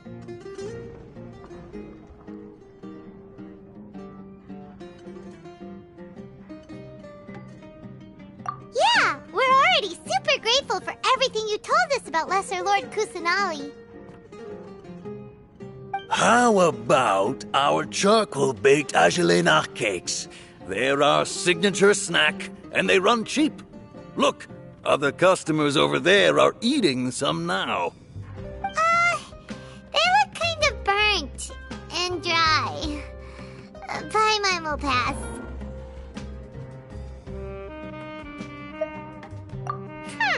What do you have against my slime dishes? Dunyarzad, we asked a lot of people when we first arrived, and almost nobody was interested in Lesser Lord Kusanali. So, what made you want to follow her? Well, remember when you asked me if I knew how to meet the Dendro Archon? Even though I don't know how, I think I've actually seen her before. Huh? Really? Yes, it was when I was a child. At the time, my illness had kept me bedridden for the better part of a year. I was stuck inside and couldn't make any friends, and my parents did their best to find treatments for me. But even then, the Akasha didn't have any helpful information. My younger self no longer had any hopes or dreams. One flare-up was so bad that I was in a semi-conscious state for several days. Then one night, I woke up alone in my room. I was terrified. My body was paralyzed. Even if I cried, there was no sound. At that moment, an ethereal voice spoke in my mind. Dunyarzad, don't be scared. You don't have to cry. Dunyarzad, don't be scared. You don't have to cry. Who are you? How do you know my name? How do I explain this? You might not be able to understand, but actually, I know everything about you. Really? Of course. I know that you're scared of thunder, that you hate taking medicine every morning, and that you love counting the petals on your mom's skirt. Wow, you really do know everything. Dunyarzad, is there anything you want? Want? Not really. I can't go anywhere or do anything. Huh? But aren't you a child? All children have wishes. Tell me what you want, and maybe I can make it happen. But can you make my illness go away? Oh. I'm sorry. But I'm not powerful enough to do that right now. Then, can you be my friend? After that, the voice said, "Okay, I'll be your friend." Although my body was suffering during those days, that voice encouraged me and told me many wondrous things. Beyond my window was the flourishing Sumeru city. Beyond the city was a lush rainforest. And beyond that was the wall of Samiel, deserts, and all of Tevat. Once I finally made it through that bout of illness, I couldn't hear that voice anymore. I told my mother about it, but she said that I must have been dreaming. But I know that that voice wasn't a figment of my imagination. Before that, I had never heard of Tevat. Yes, for sure.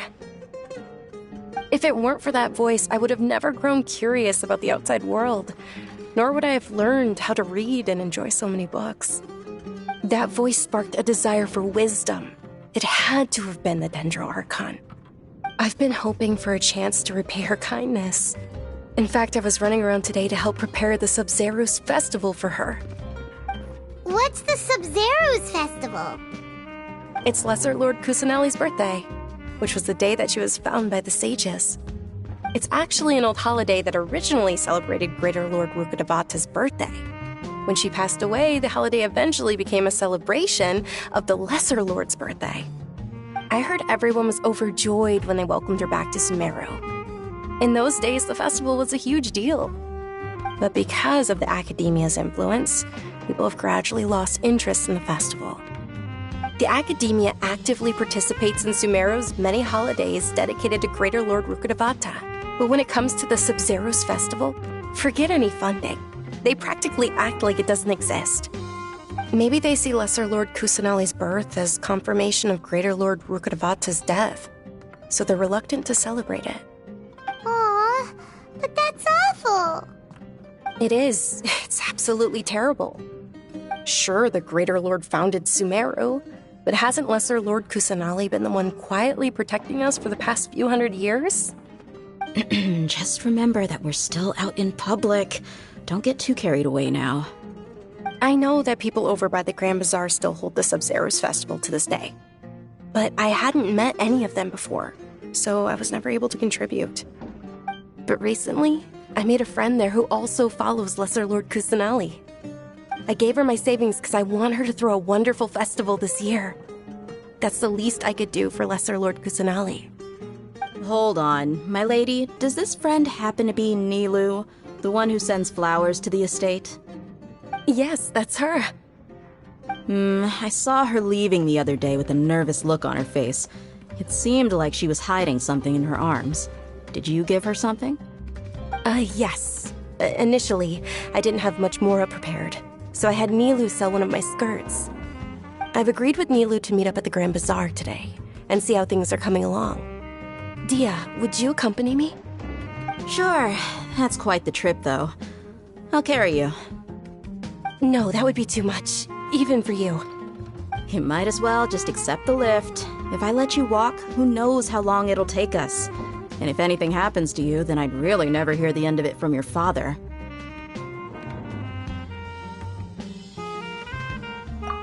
But of course. Nilu will be thrilled to hear there are more people interested in Lesser Lord Kusanali.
Sorry I'm late, Nilu.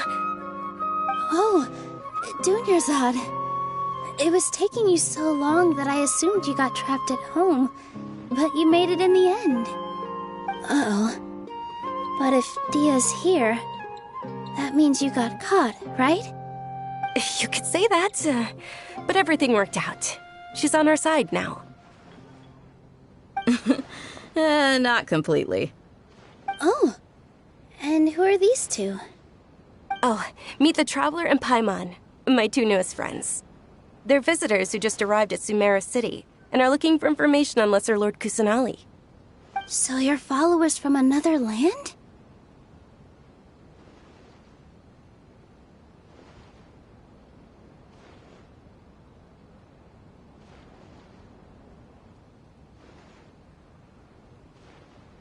That's wonderful. You two absolutely mustn't miss the Sabzeruz festival. By the way, Dunyarzad, we've already started decorating the Grand Bazaar. It looks spectacular, thanks to your generous contribution. You're very welcome. It's the only thing I could do. Do you still have enough Mora? Probably? But don't sweat it. We've already finished renovating the stage. Come on, I'll show you.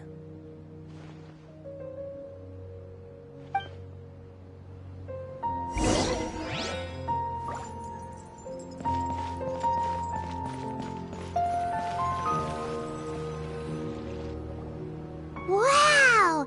This place is amazing! Not bad. Last time I was here, the stairs were full of holes. The stairs were nothing. A little while ago, we discovered that the tree above the stage had a huge chunk of bark ready to fall off. Mr. Zubair was worried sick. We reported it to the academia many times, but they never sent anyone to deal with it. We didn't want anything bad happening, so we were going to... Oh, probably because it was the theater asking. The academia looks down on performers like us. They probably think it would be best if the theater closed down completely. We can't let that happen, though. Not only would everyone involved in the theater go hungry, but then we wouldn't be able to hold the Sabzeruz festival anymore. Thank the Dendro Archon for Dunyarzad.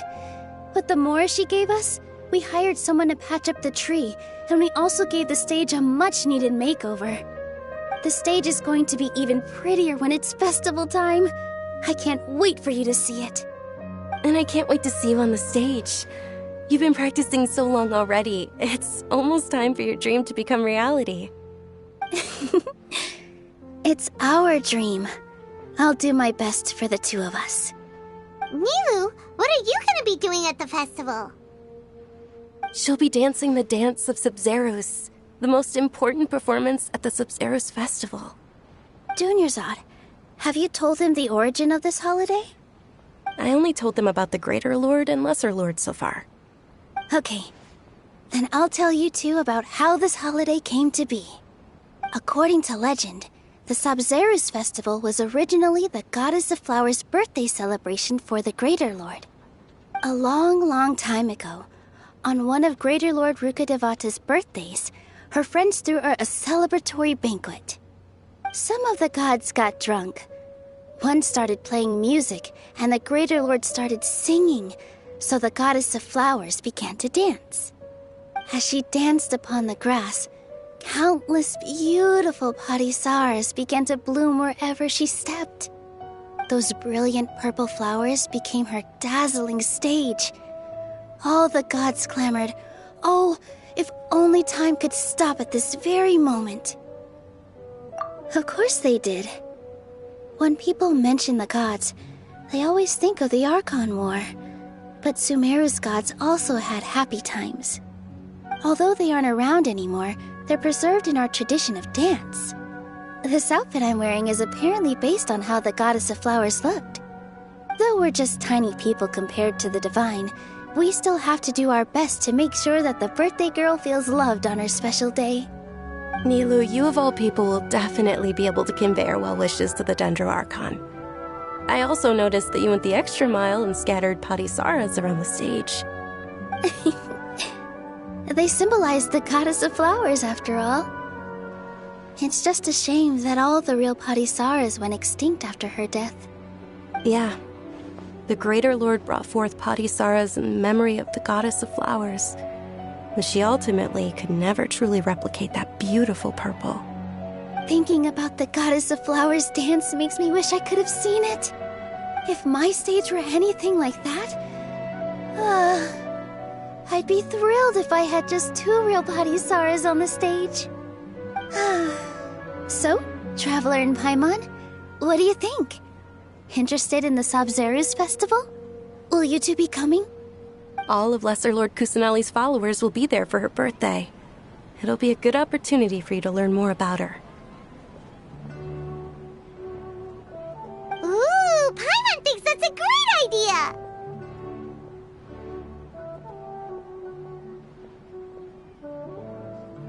Hey, come on! There's nothing wrong with enjoying a festival. Besides, it's Lesser Lord Kusanali's birthday. She'll be happy to have more people who are celebrating it. So how about we all attend the Sabzeruz festival together? Dunyarzad, let me show you which stage decorations we've picked out so far. Traveler and Paimon, if that doesn't sound interesting to you, then feel free to explore the area. Everyone at the Grand Bazaar loves Lesser Lord Kusanali, and we're all looking forward to the Sabzeruz festival. In that case, we'll take a look around.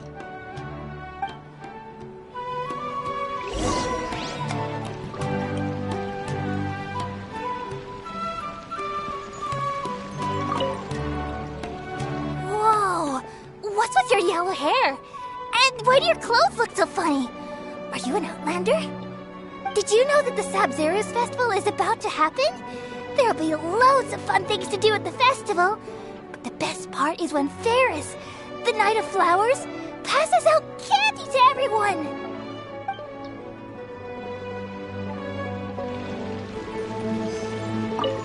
Huh. Revamping the stage for the festival couldn't have been easy, that's for sure. I bet this year's festival will be one to remember. I don't know much about the Grand Bazaar, but I do know that the residents here have a penchant for song and dance. 2 things that the Academia doesn't particularly approve of. Oh, and the perfume sold around here is a lot better than what you'll find elsewhere. The fragrances are longer lasting and they're gentler on your skin and... I mean, that's what I've heard at least.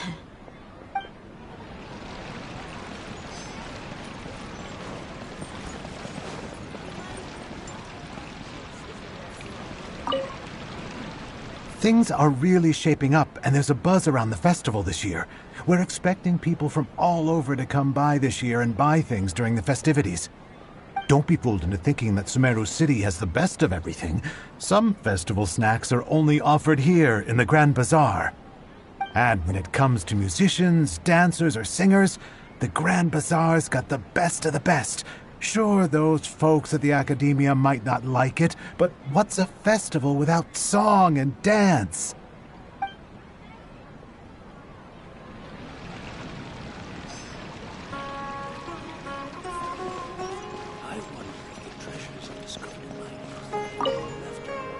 Ah, dancing at the Sabzeruz festival. You know, I also danced when I was younger.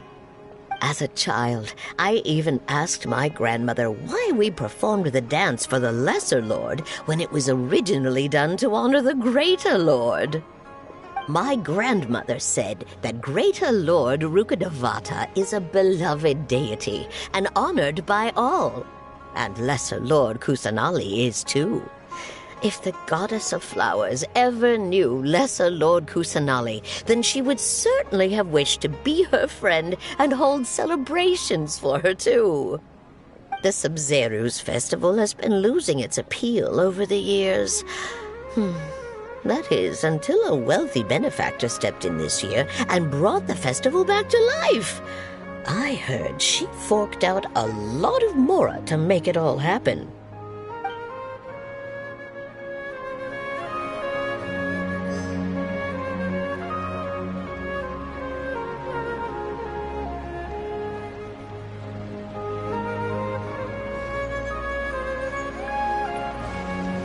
Would her gliding be faster? Lulu, your outfit looks amazing. There's also something different about you from when we first met up.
I thought I'd add a little extra pizzazz to my dress for the festival. See? Wow, did you sew all that yourself? Uh-huh. Sewing is a fundamental skill for everyone in the theater company because we make all our own costumes.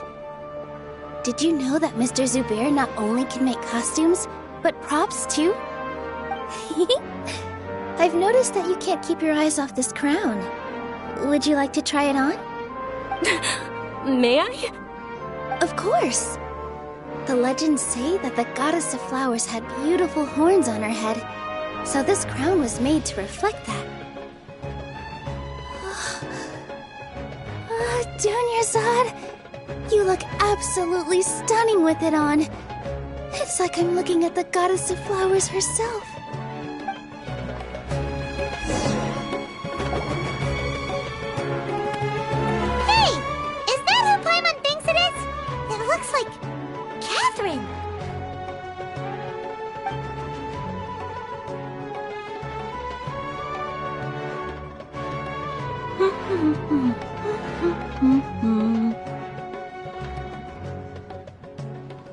Huh. Come to think of it, Paimon's only ever seen her behind the counter at the Adventurers Guild. This is the first time we've ever seen her taking a break. Hey, Catherine! Huh? Oh, hey! It's the Traveler and Paimon! What's shaken? Whoa. Break time Catherine sure sounds a lot less formal than usual. Paimon was still waiting for her to say Ad Astra Abyssosque. Sure. Standing behind the counter at the Adventurers Guild doesn't require any complicated functions. But saying and doing the same old things over and over again can get pretty monotonous. Like watching the same Fontaine movie day after day. But take you two, for example. You travel across Tevat to enrich your lives and gain new experiences. Well, we enjoy traveling across Tevat and all that, but we're mainly looking for clues about her brother. Yes, you should keep searching. Sometimes the answers we're looking for aren't necessarily at our intended destination. Instead, they're found along the way. Huh. Haven't we heard someone say something pretty similar recently? Anyways, what brings you out here, Catherine? No, not particularly. I guess you could say that I'm loving the recent atmosphere here. If festivals bring happiness to everyone, then that's where their true value lies.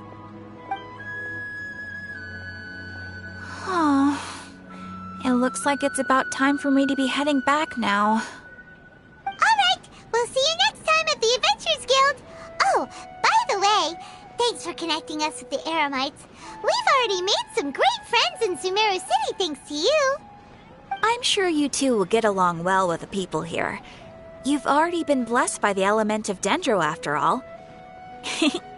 See you around.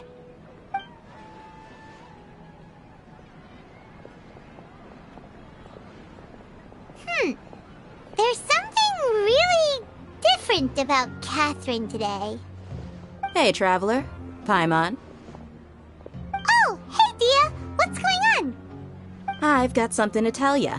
My lady knows you're looking for ways to meet Lesser Lord Kusanali, and she's been trying to come up with a way to help you. Well, I have an idea that might help. Are you serious? We'd love that! It might not necessarily pan out, so don't get your hopes up too much. I'll need to take you two somewhere and ask someone some questions.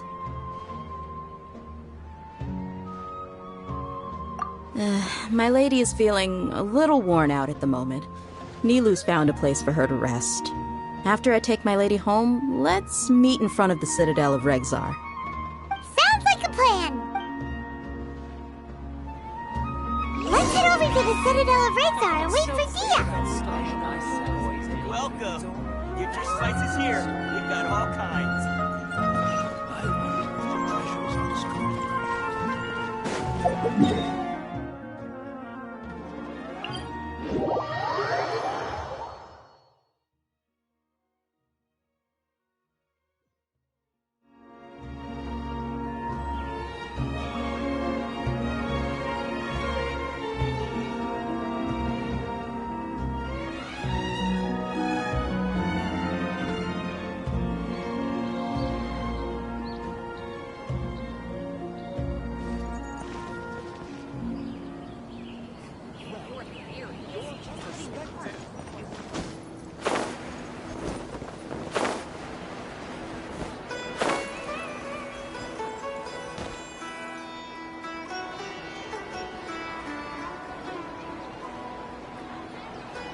Sorry, I'm late.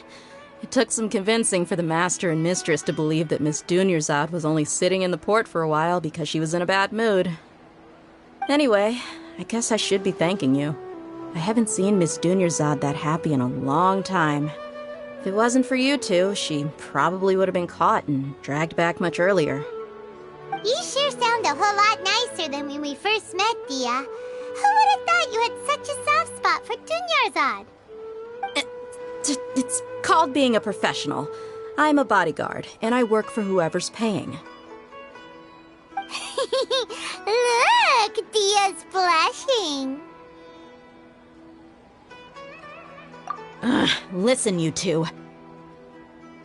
I don't expect to be working for Miss Dunyarzad very long, but I hope to finish things on a positive note if possible.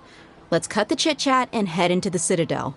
We'll see if the person I know has a way for you two to meet with the Lesser Lord.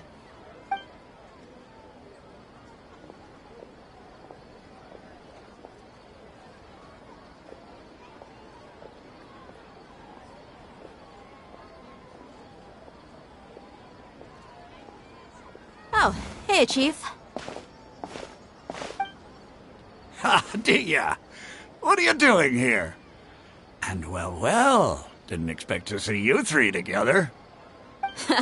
I take it you all know each other already? Mm-hmm. We met this morning after the Adventurers Guild pointed us to Ozfon for more info. No kidding. Huh. So, where's Ruksha? I thought I'd help these two out by asking about the theft. Anything you can tell him? Ruksha's gone over to the Academia.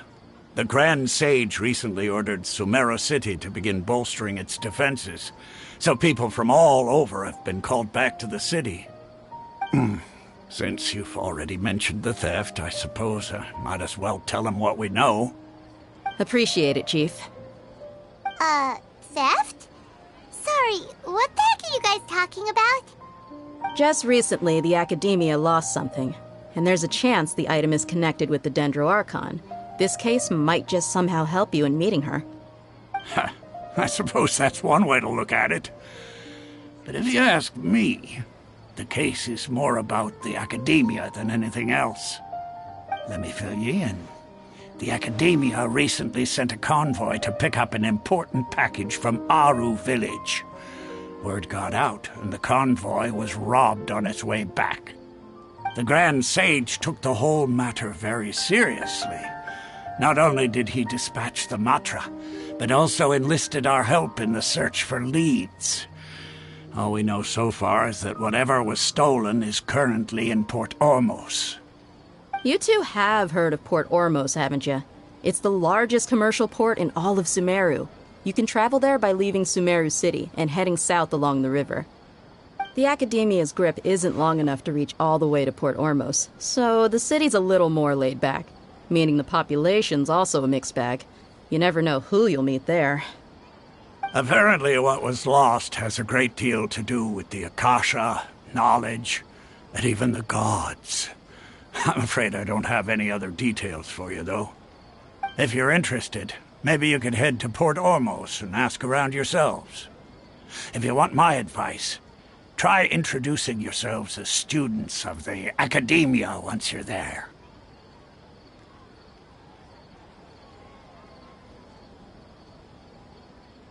Are you serious, Chief? All the Academia students are in Sumeru City, you know.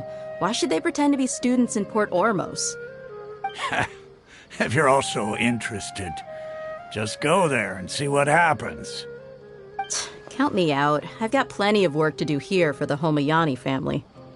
And take it from me, if you two really do decide to visit Port Ormos, you'd best watch your backs. Let's just say that the Eremites there aren't nearly as friendly as those here in Sumeru City. There are even some extremists who go around shouting slogans like, "Retake Sumeru for King Deshret." Word is that more and more are joining their movement. They're becoming a real headache for Chief and the others. You bet they are. King Deshret's been dead for thousands of years. Now they start spreading rumors of his return. Ridiculous. Not everyone's like you, Chief. Even the desert natives who abandoned their homes in the wilderness still wish to have a god of their own. Well, Traveler, that's about all the information we have for you. Thanks, Dia! And you too, Asfand! Since we've gathered all we could for the moment in Sumeru City, let's head to Port Ormos and see what we can find next. Miss Dunyarzad is looking forward to seeing you both at the Sub-Zerus Festival, so be sure to get yourselves back here in time for that. Good. Then we'll see you both at the Sub-Zerus Festival.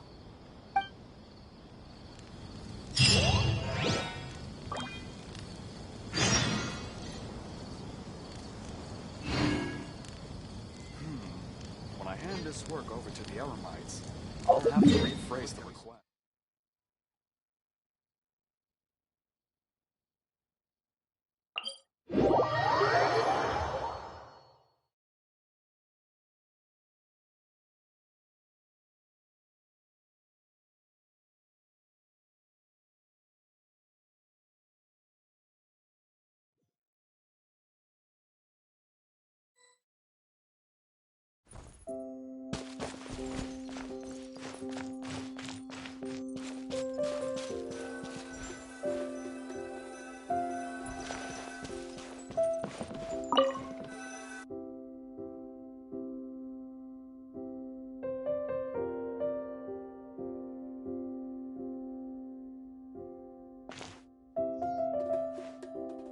Come and have a good look yourself. Traditional spices of the highest quality, made with pride and experience. You've got a deal. I can't thank you enough for always looking after my business. Believe me, I'm not making this up. Several Eremite mercenary groups are nearly in open conflict, but does the core of 30 care? And that's not all. Did you know that... Wow! Talk about hurly-burly! This place is busy! Guess that's only to be expected for the largest port in Sumeru. Maybe it's because of what Dia told us earlier, but Paimon can't seem to... Let's get... We know that whatever the Academia lost is related to the gods. But other than that, we don't have much else to go on. Osfun told us to try posing as Academia students while asking around. Paimon checked the Akasha on the way here, and the Academia doesn't seem to have any research facilities in Port Ormos. Paimon doesn't get it. Won't we look even more suspicious going around saying we're Academia students and asking about the stolen item?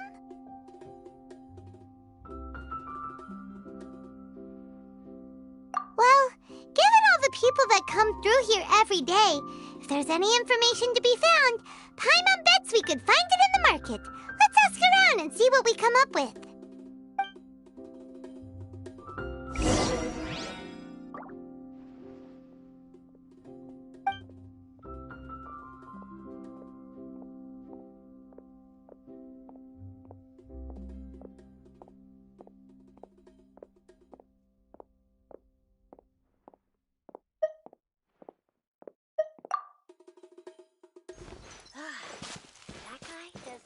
Out of all my commissions, I enjoy making jewelry for newlyweds the most.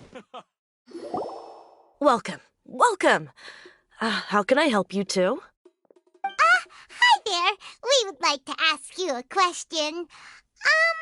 Do students from the Academia ever come to Port Ormos? Of course. Especially around this time of year. Students from Sumeru City that are about to graduate often come to Port Ormos to cut loose a little. Many people often talk about how hard it is to get accepted into the Academia, let alone graduate. But those who finish their studies and go on to become full-time researchers at the Academia have it even harder. Sure, we may not be Sumeru City, but Port Ormos offers beautiful scenery and a stress-free environment. Some even say it's good luck to come to Port Ormos, so students and researchers come flocking here when things get to be too much at the Academia. Ah, you see over there? Those are students from the Academia.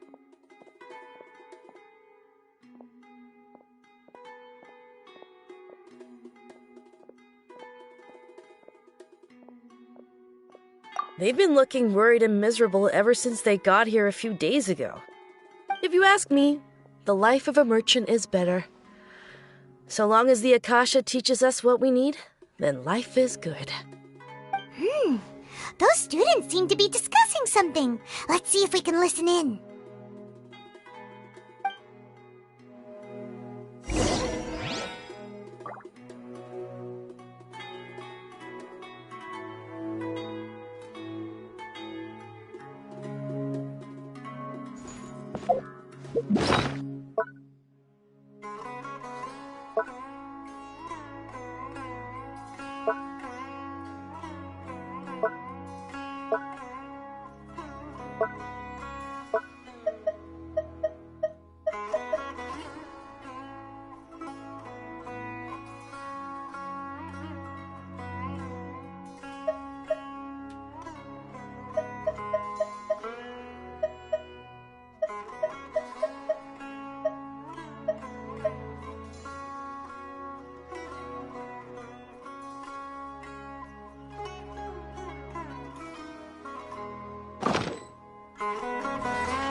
It's no good.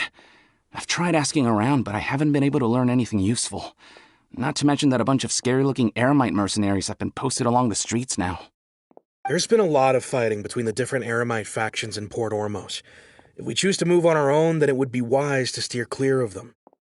Especially the group that's constantly shouting some stuff about King Deshret and some resurrection. I've even heard that the Citadel of Regzar is starting to get fed up with them. What was that group called again? Ein something or other? They're called Ein El Akhmar.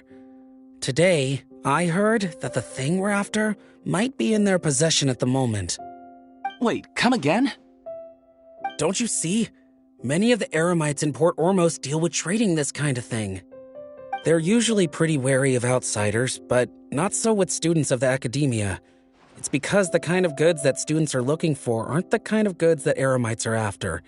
As long as they know you're a student, then deals can be made. I've heard that Ein al-Hakmar likes to set up shop at the Jafar Tavern. Supposedly, if you're willing to part with 500,000 Mora, they'll give you info on anything. Wait, did you say 500,000?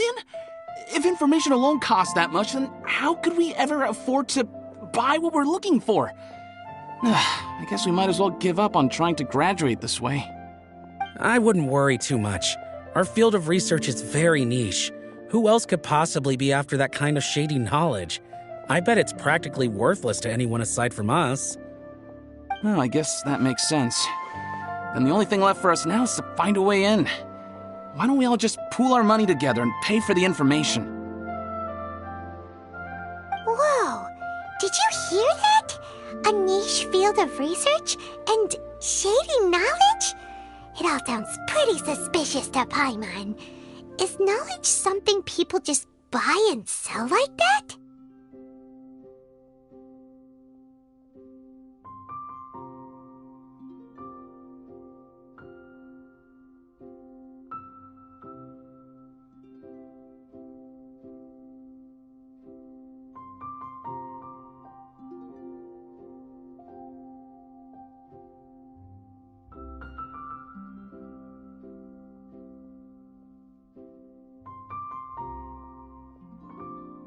So, what's your plan?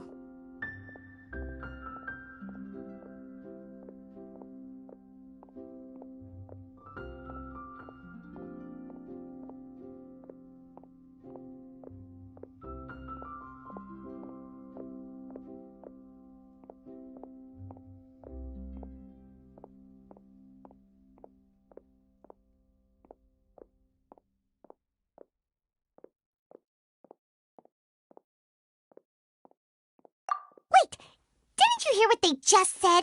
Buying information is going to cost us 500,000 Mora! Have you lost your mind? Oh, all right. Paimon never thought she'd agree to parting with that kind of Mora. But if you know what you're doing, then we should give it a shot.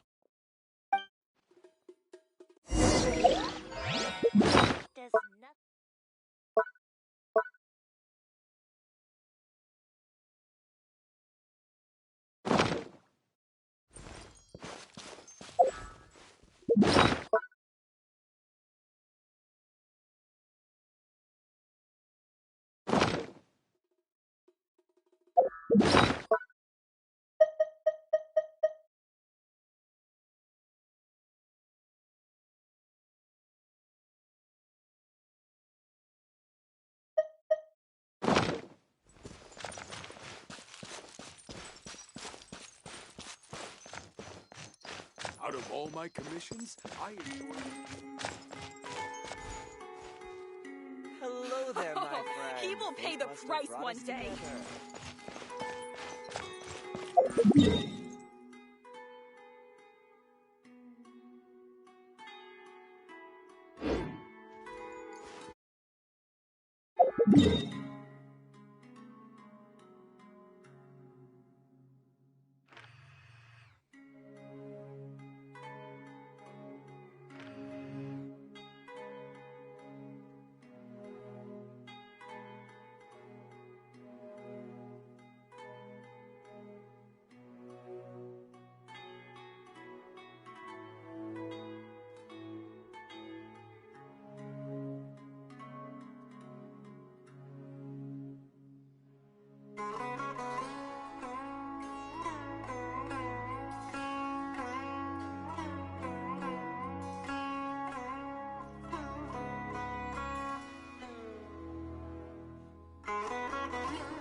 I got a new letter from an informant. Looks like the situation has changed again.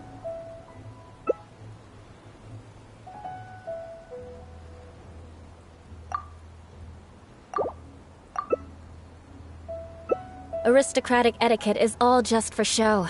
Just smile and nod along. I was forced to learn.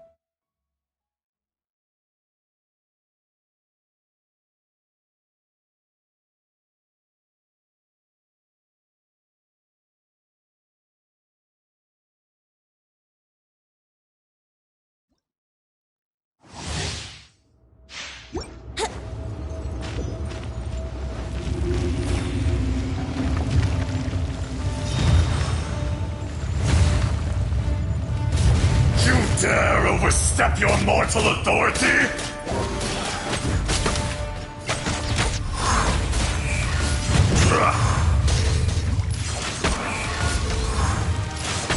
Cowardly insect! Yeah!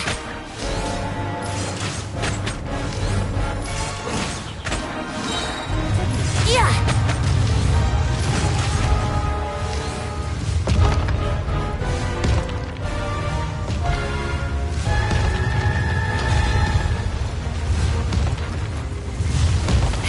Time for takeoff.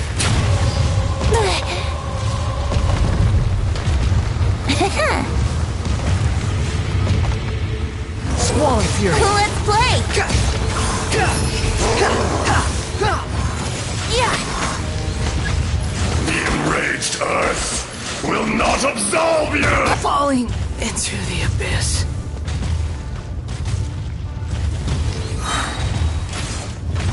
Yeah!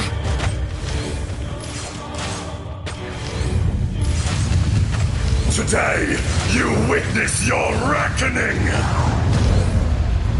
Yeah! Ah! Yeah!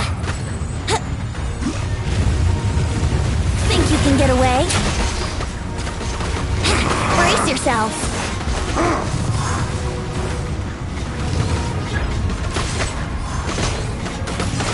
There is no atonement for 1,000 years! You're running cold. Allow me. Let me sleep a while. You stand upon your tomb, though you know it not!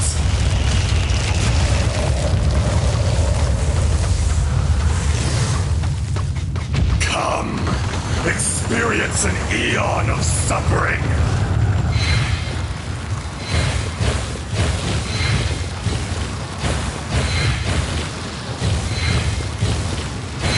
Take it easy.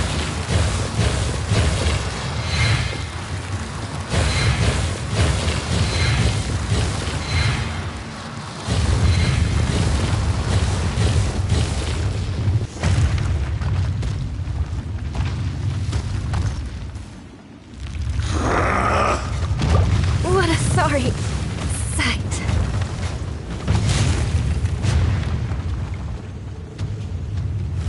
To dust!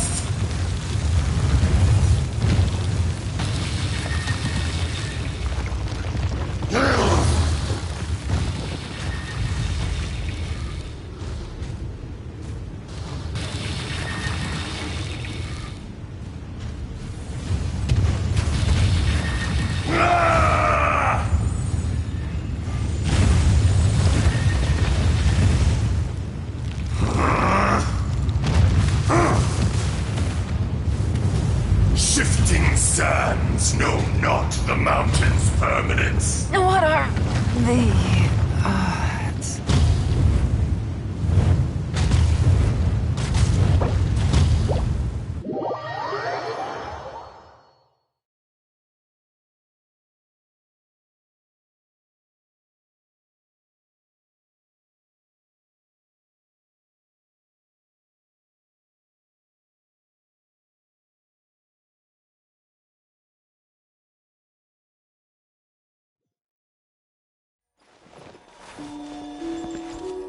Yahoo!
I'm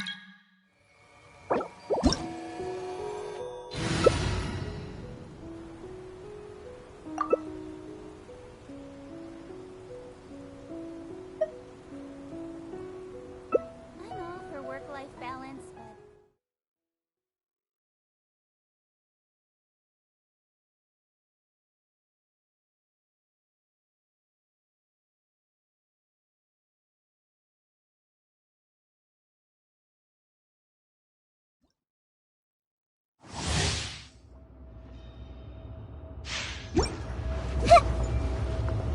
You dare overstep your mortal authority? Yeah! Take 5.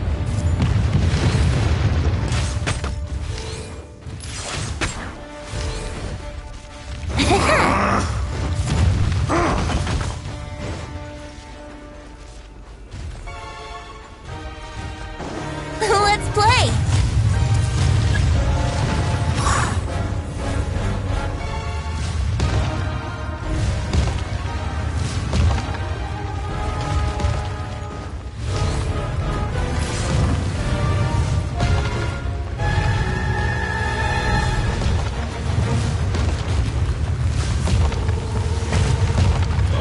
Brace yourselves! There is no atonement for 1,000-year pain! Oh, no! My lyre! I'll be back. With a vengeance.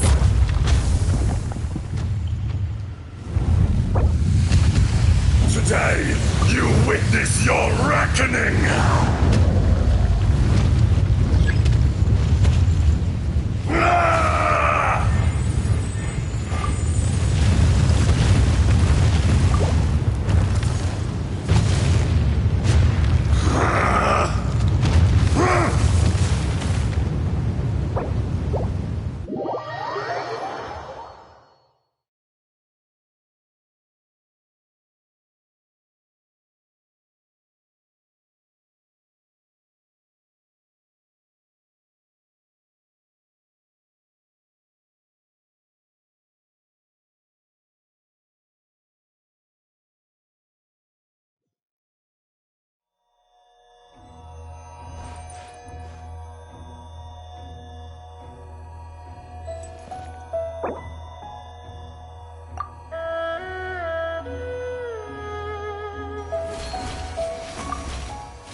You dare overstep your mortal authority?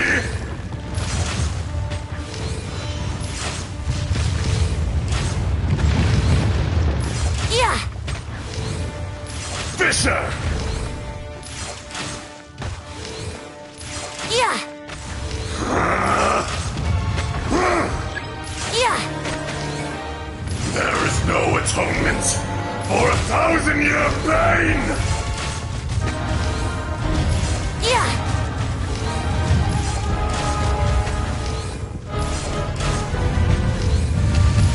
Today, you witness your reckoning!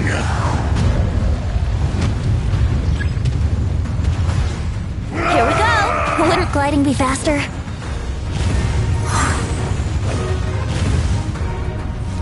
Let's play! Coward!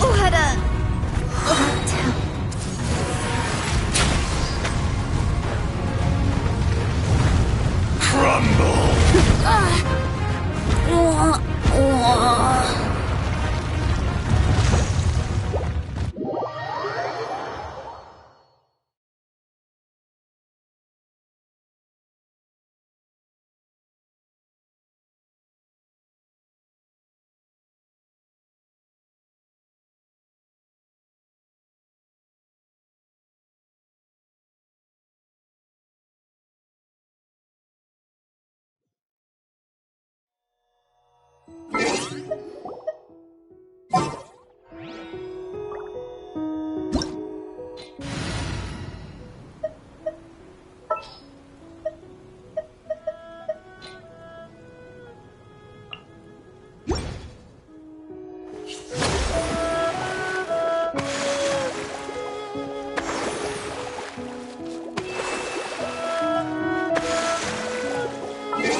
Good things come to those who don't wait around.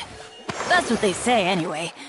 Knowing my luck, the opposite is probably true for me.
Rest and rebuild!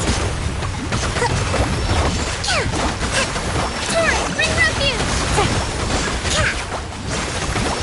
The enraged Earth will not absolve you!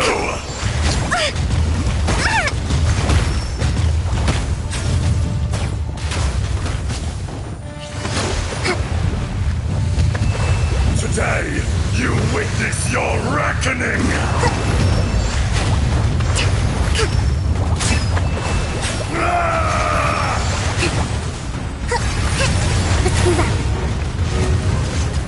Take it easy. But the truth is still unknown.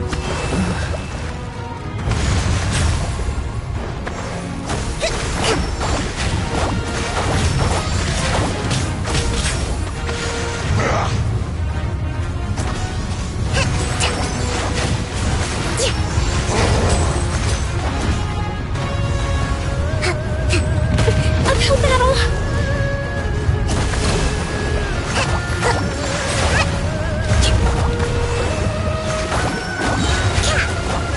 Covenant of the Deep!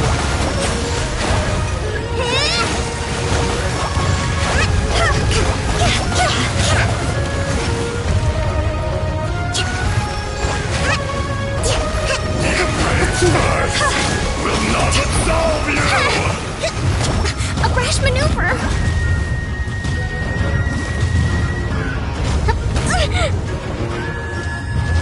You stand upon your tomb, though you know not!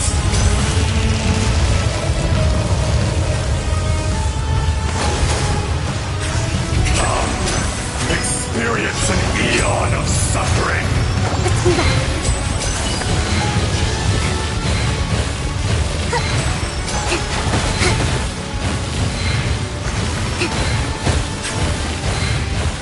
A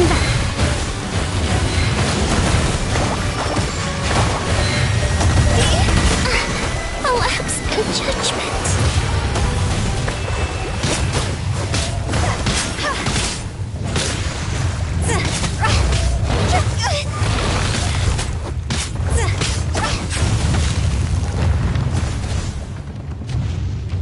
Is it my time?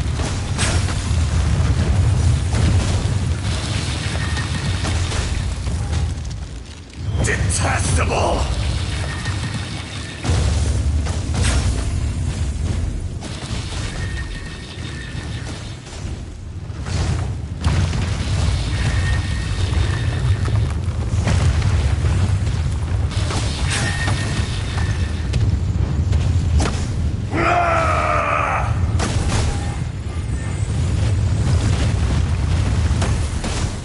There is no atonement for 1,000-year pain!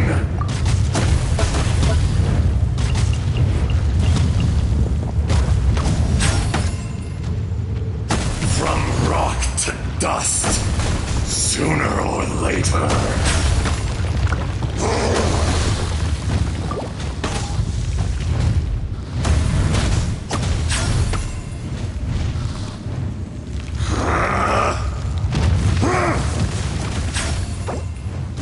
My show mustn't fail.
Good roll. Alright, maybe I'll take one more day off and knock out the rest of the work once I'm feeling up to it.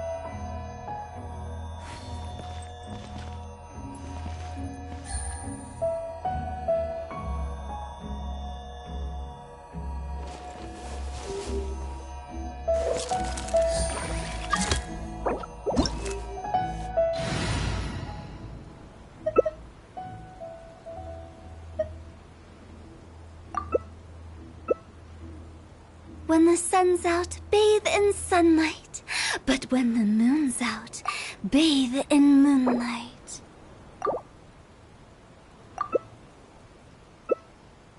Silly churl, Billy churl, silly Billy, hilly churl.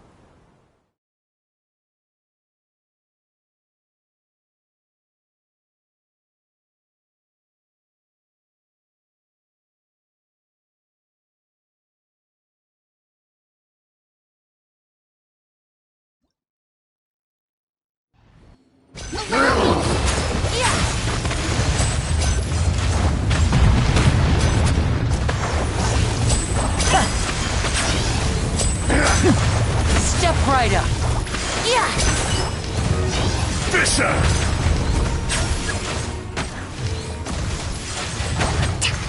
Here we go. Rebuild. Let's play. The enraged Earth will not absolve you!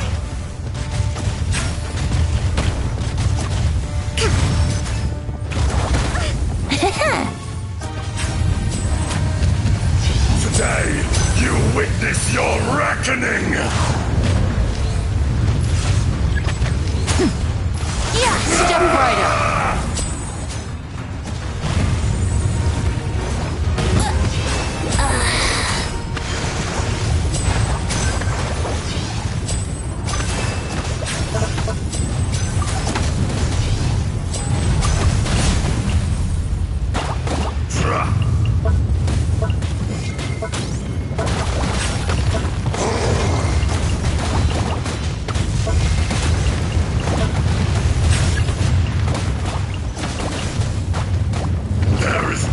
atonement for 1,000-year pain!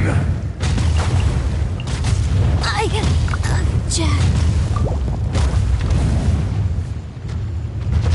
You stand upon your tomb, though you know it not!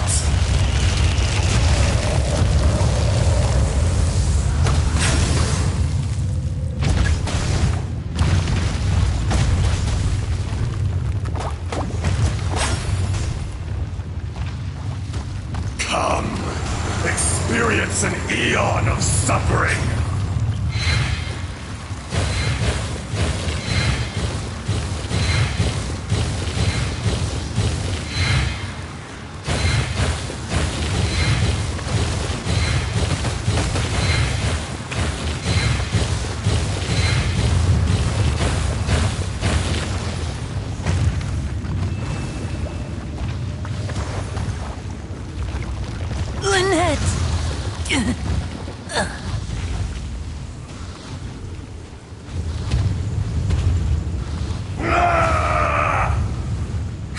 New strategy needed.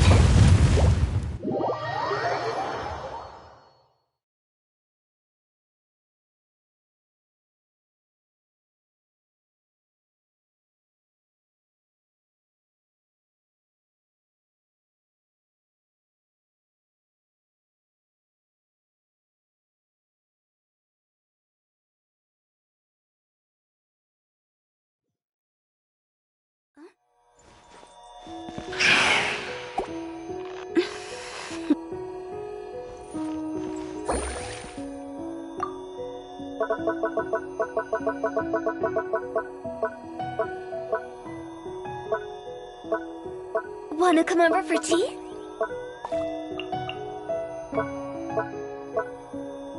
I got a new letter from an informant. Looks like the situation has changed again.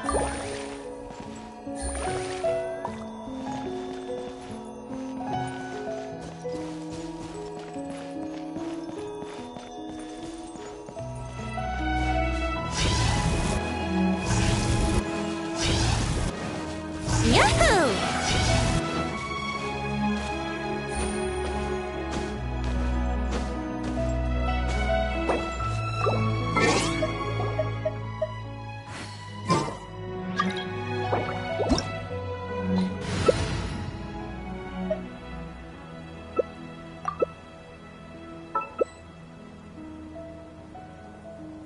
This is no time for distractions! Seriously, you have...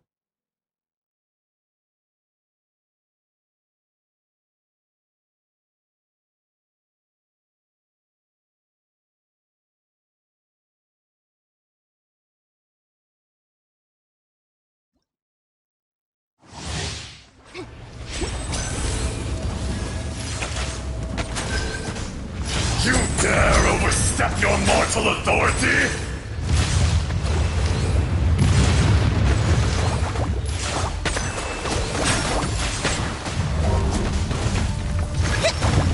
Crumble! There is no atonement for 1,000-year pain!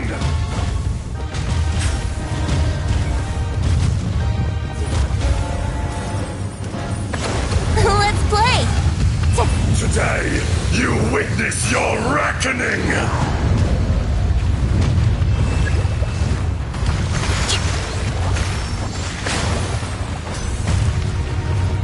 Yahoo!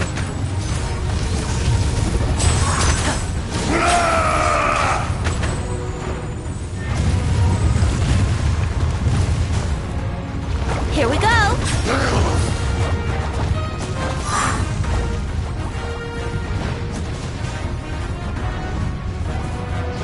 The enraged Earth will not absolve you!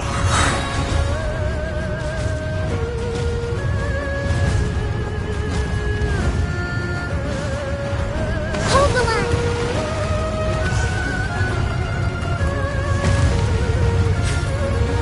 Let's play! Think you can get away? You stand upon your tomb, though you know it not!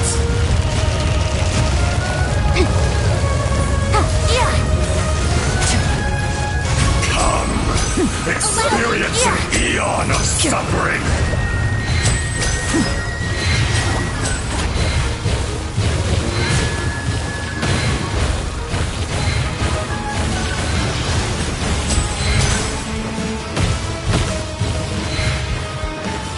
My show mustn't fail.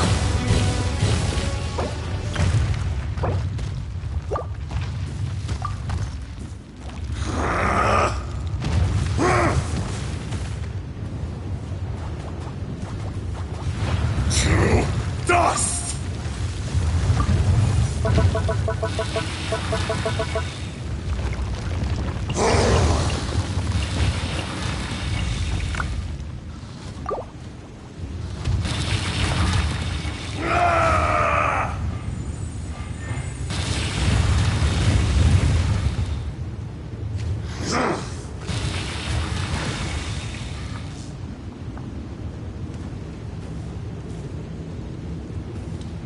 The law has loopholes.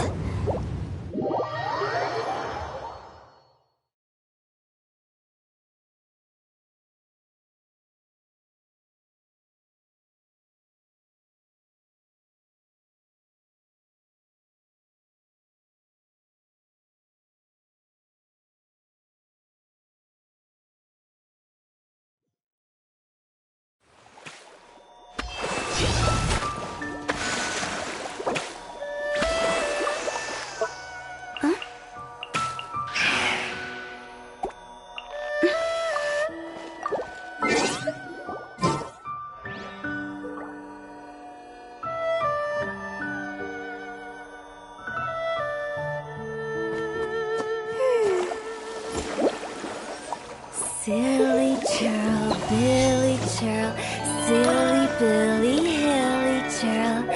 Woo.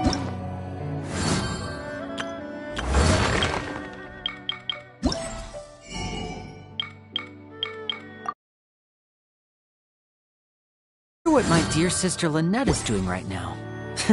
Missing me to death, I'm sure. Yaya Publishing House has released numerous works that lay out military strategy in a simple and pragmatic way. Those are my favorite. Huh?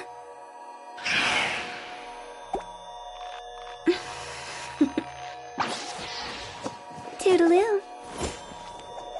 Come on, traveler, let's go! The world is full of lost ballads just waiting to be rediscovered.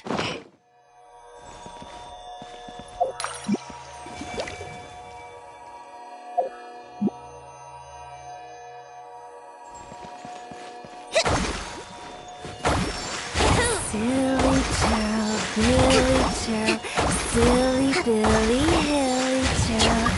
Woo.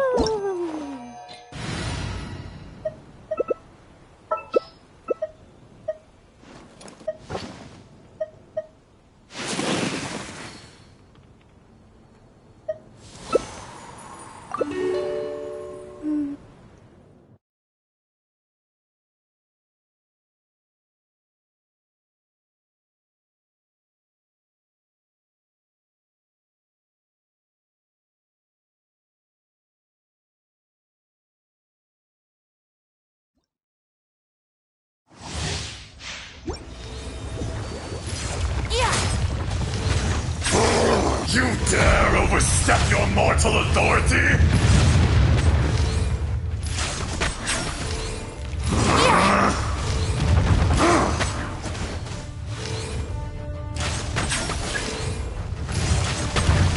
Here we go!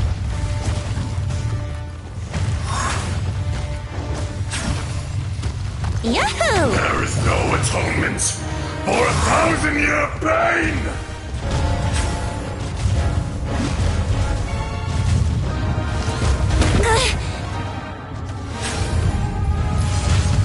Today, you witness your reckoning!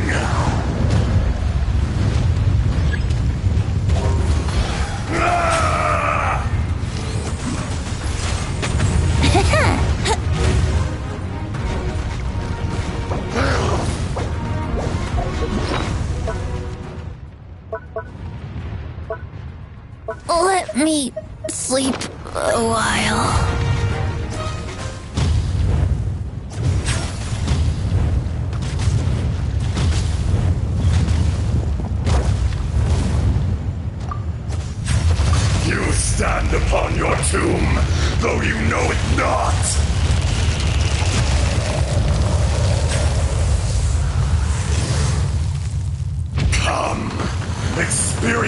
eon of suffering.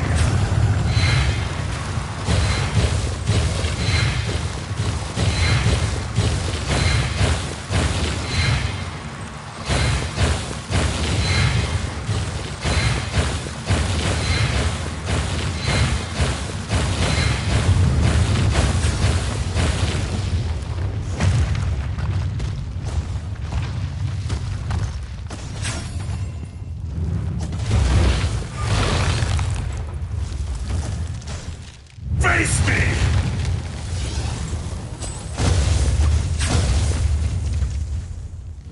To dust!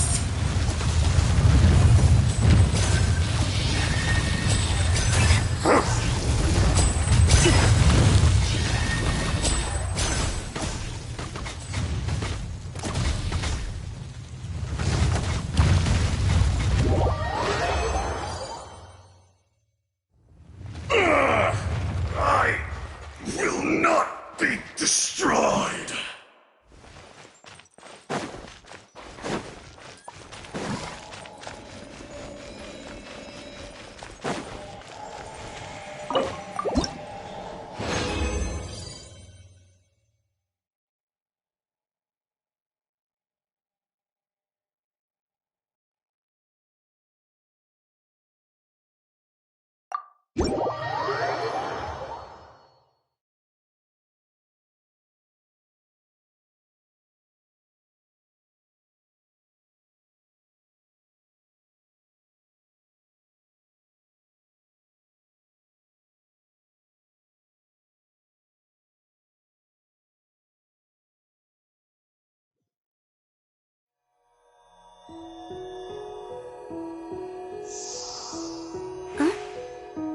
Step right up.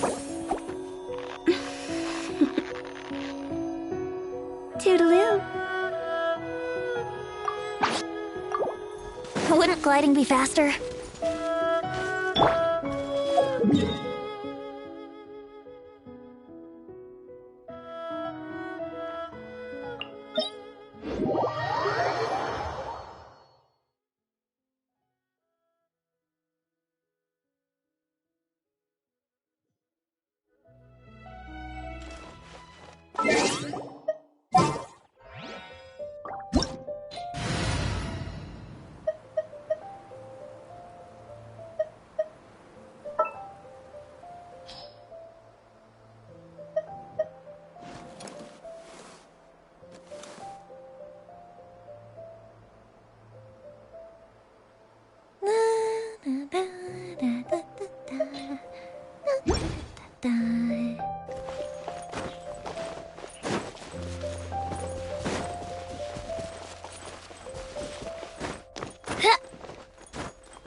melting my lungs.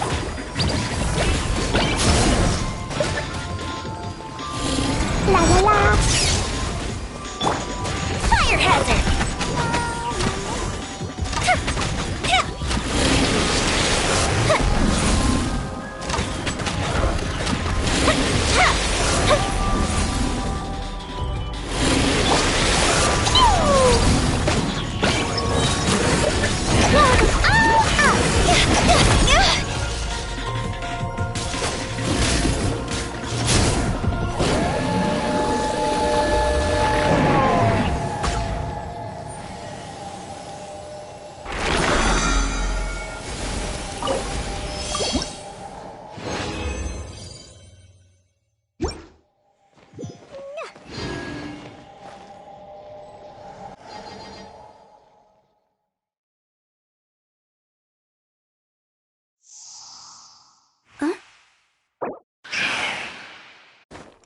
These bombs, so heavy.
Sure, I'll play you another tune.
Dear.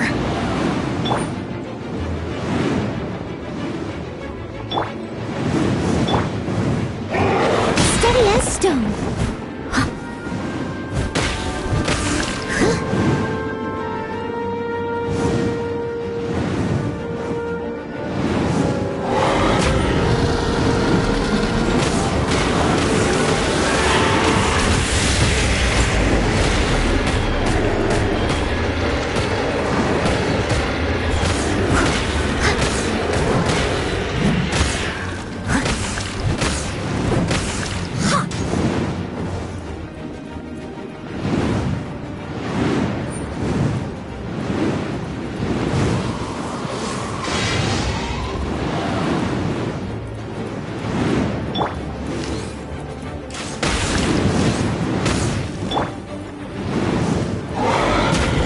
to me.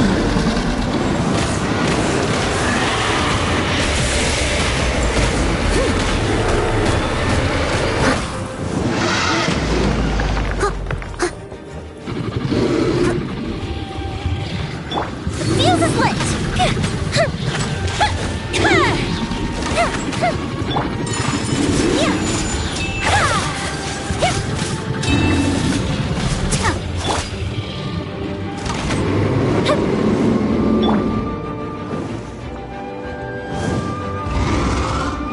I'll catch up.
Uplifted reprise! Embrace the ice! Here we go! Time for a light show!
Relax.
we've got nothing else to do, why don't I tell you a story?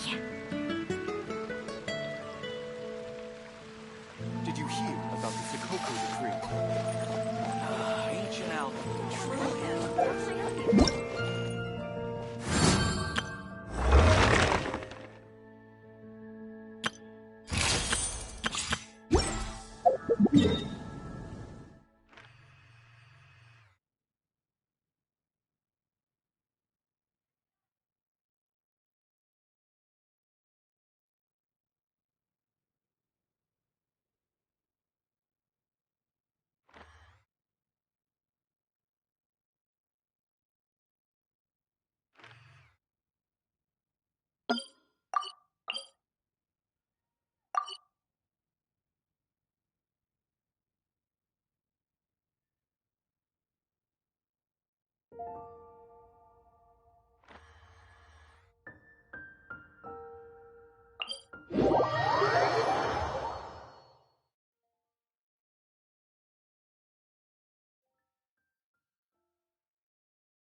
It's just an adventure. I can totally. My memories are fading, floating away like.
Have you ever kept goldfish as pets? They're very cute.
I can do it.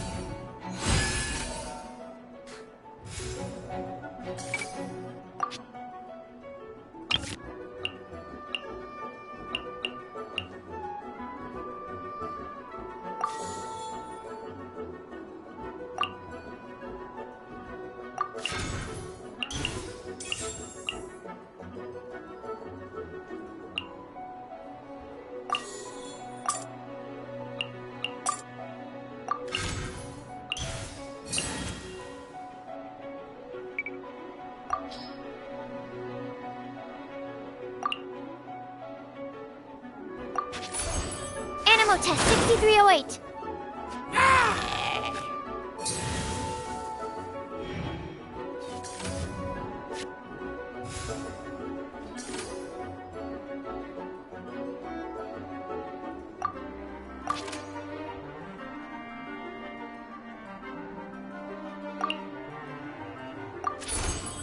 Stand clear.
Animal hypostasis emulation!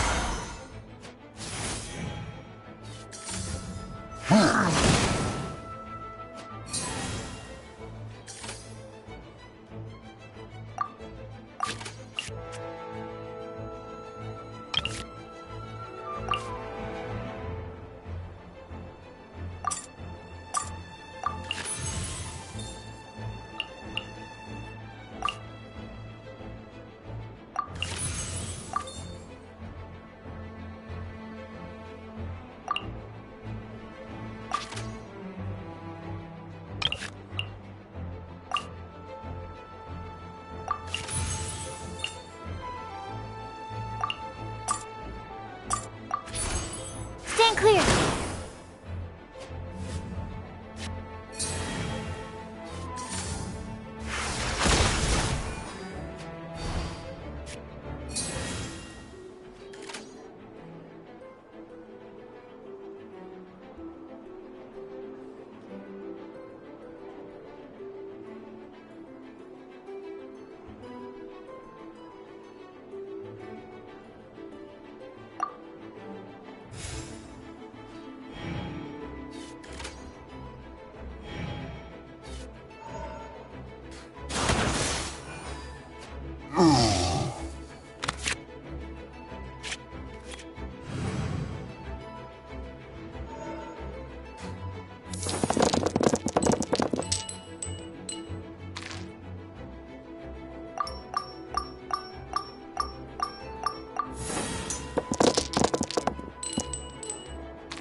Once, There was a glorious kingdom established among the heavens.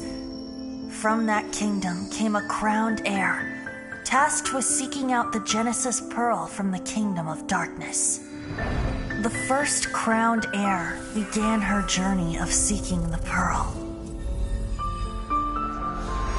But she was deceived, and the memory of her noble origins faded. She now believed that she was the queen of the kingdom of darkness. But take heart. A second crowned heir had already taken up the path where the first had stumbled.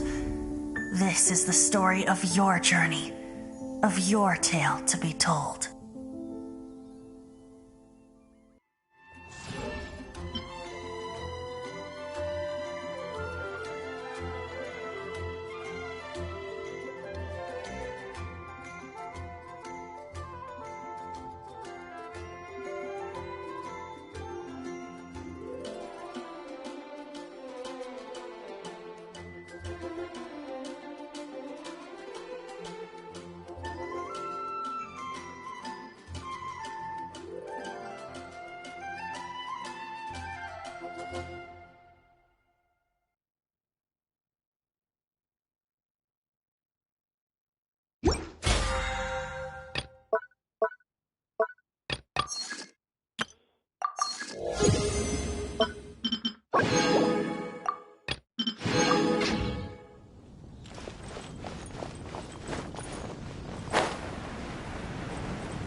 Talk to the Electro Archon whenever you are troubled.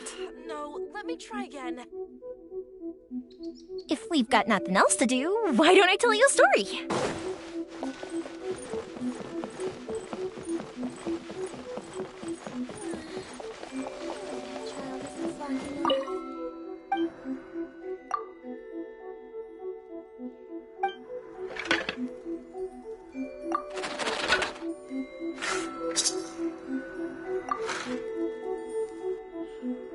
Protection of the Electro Archon.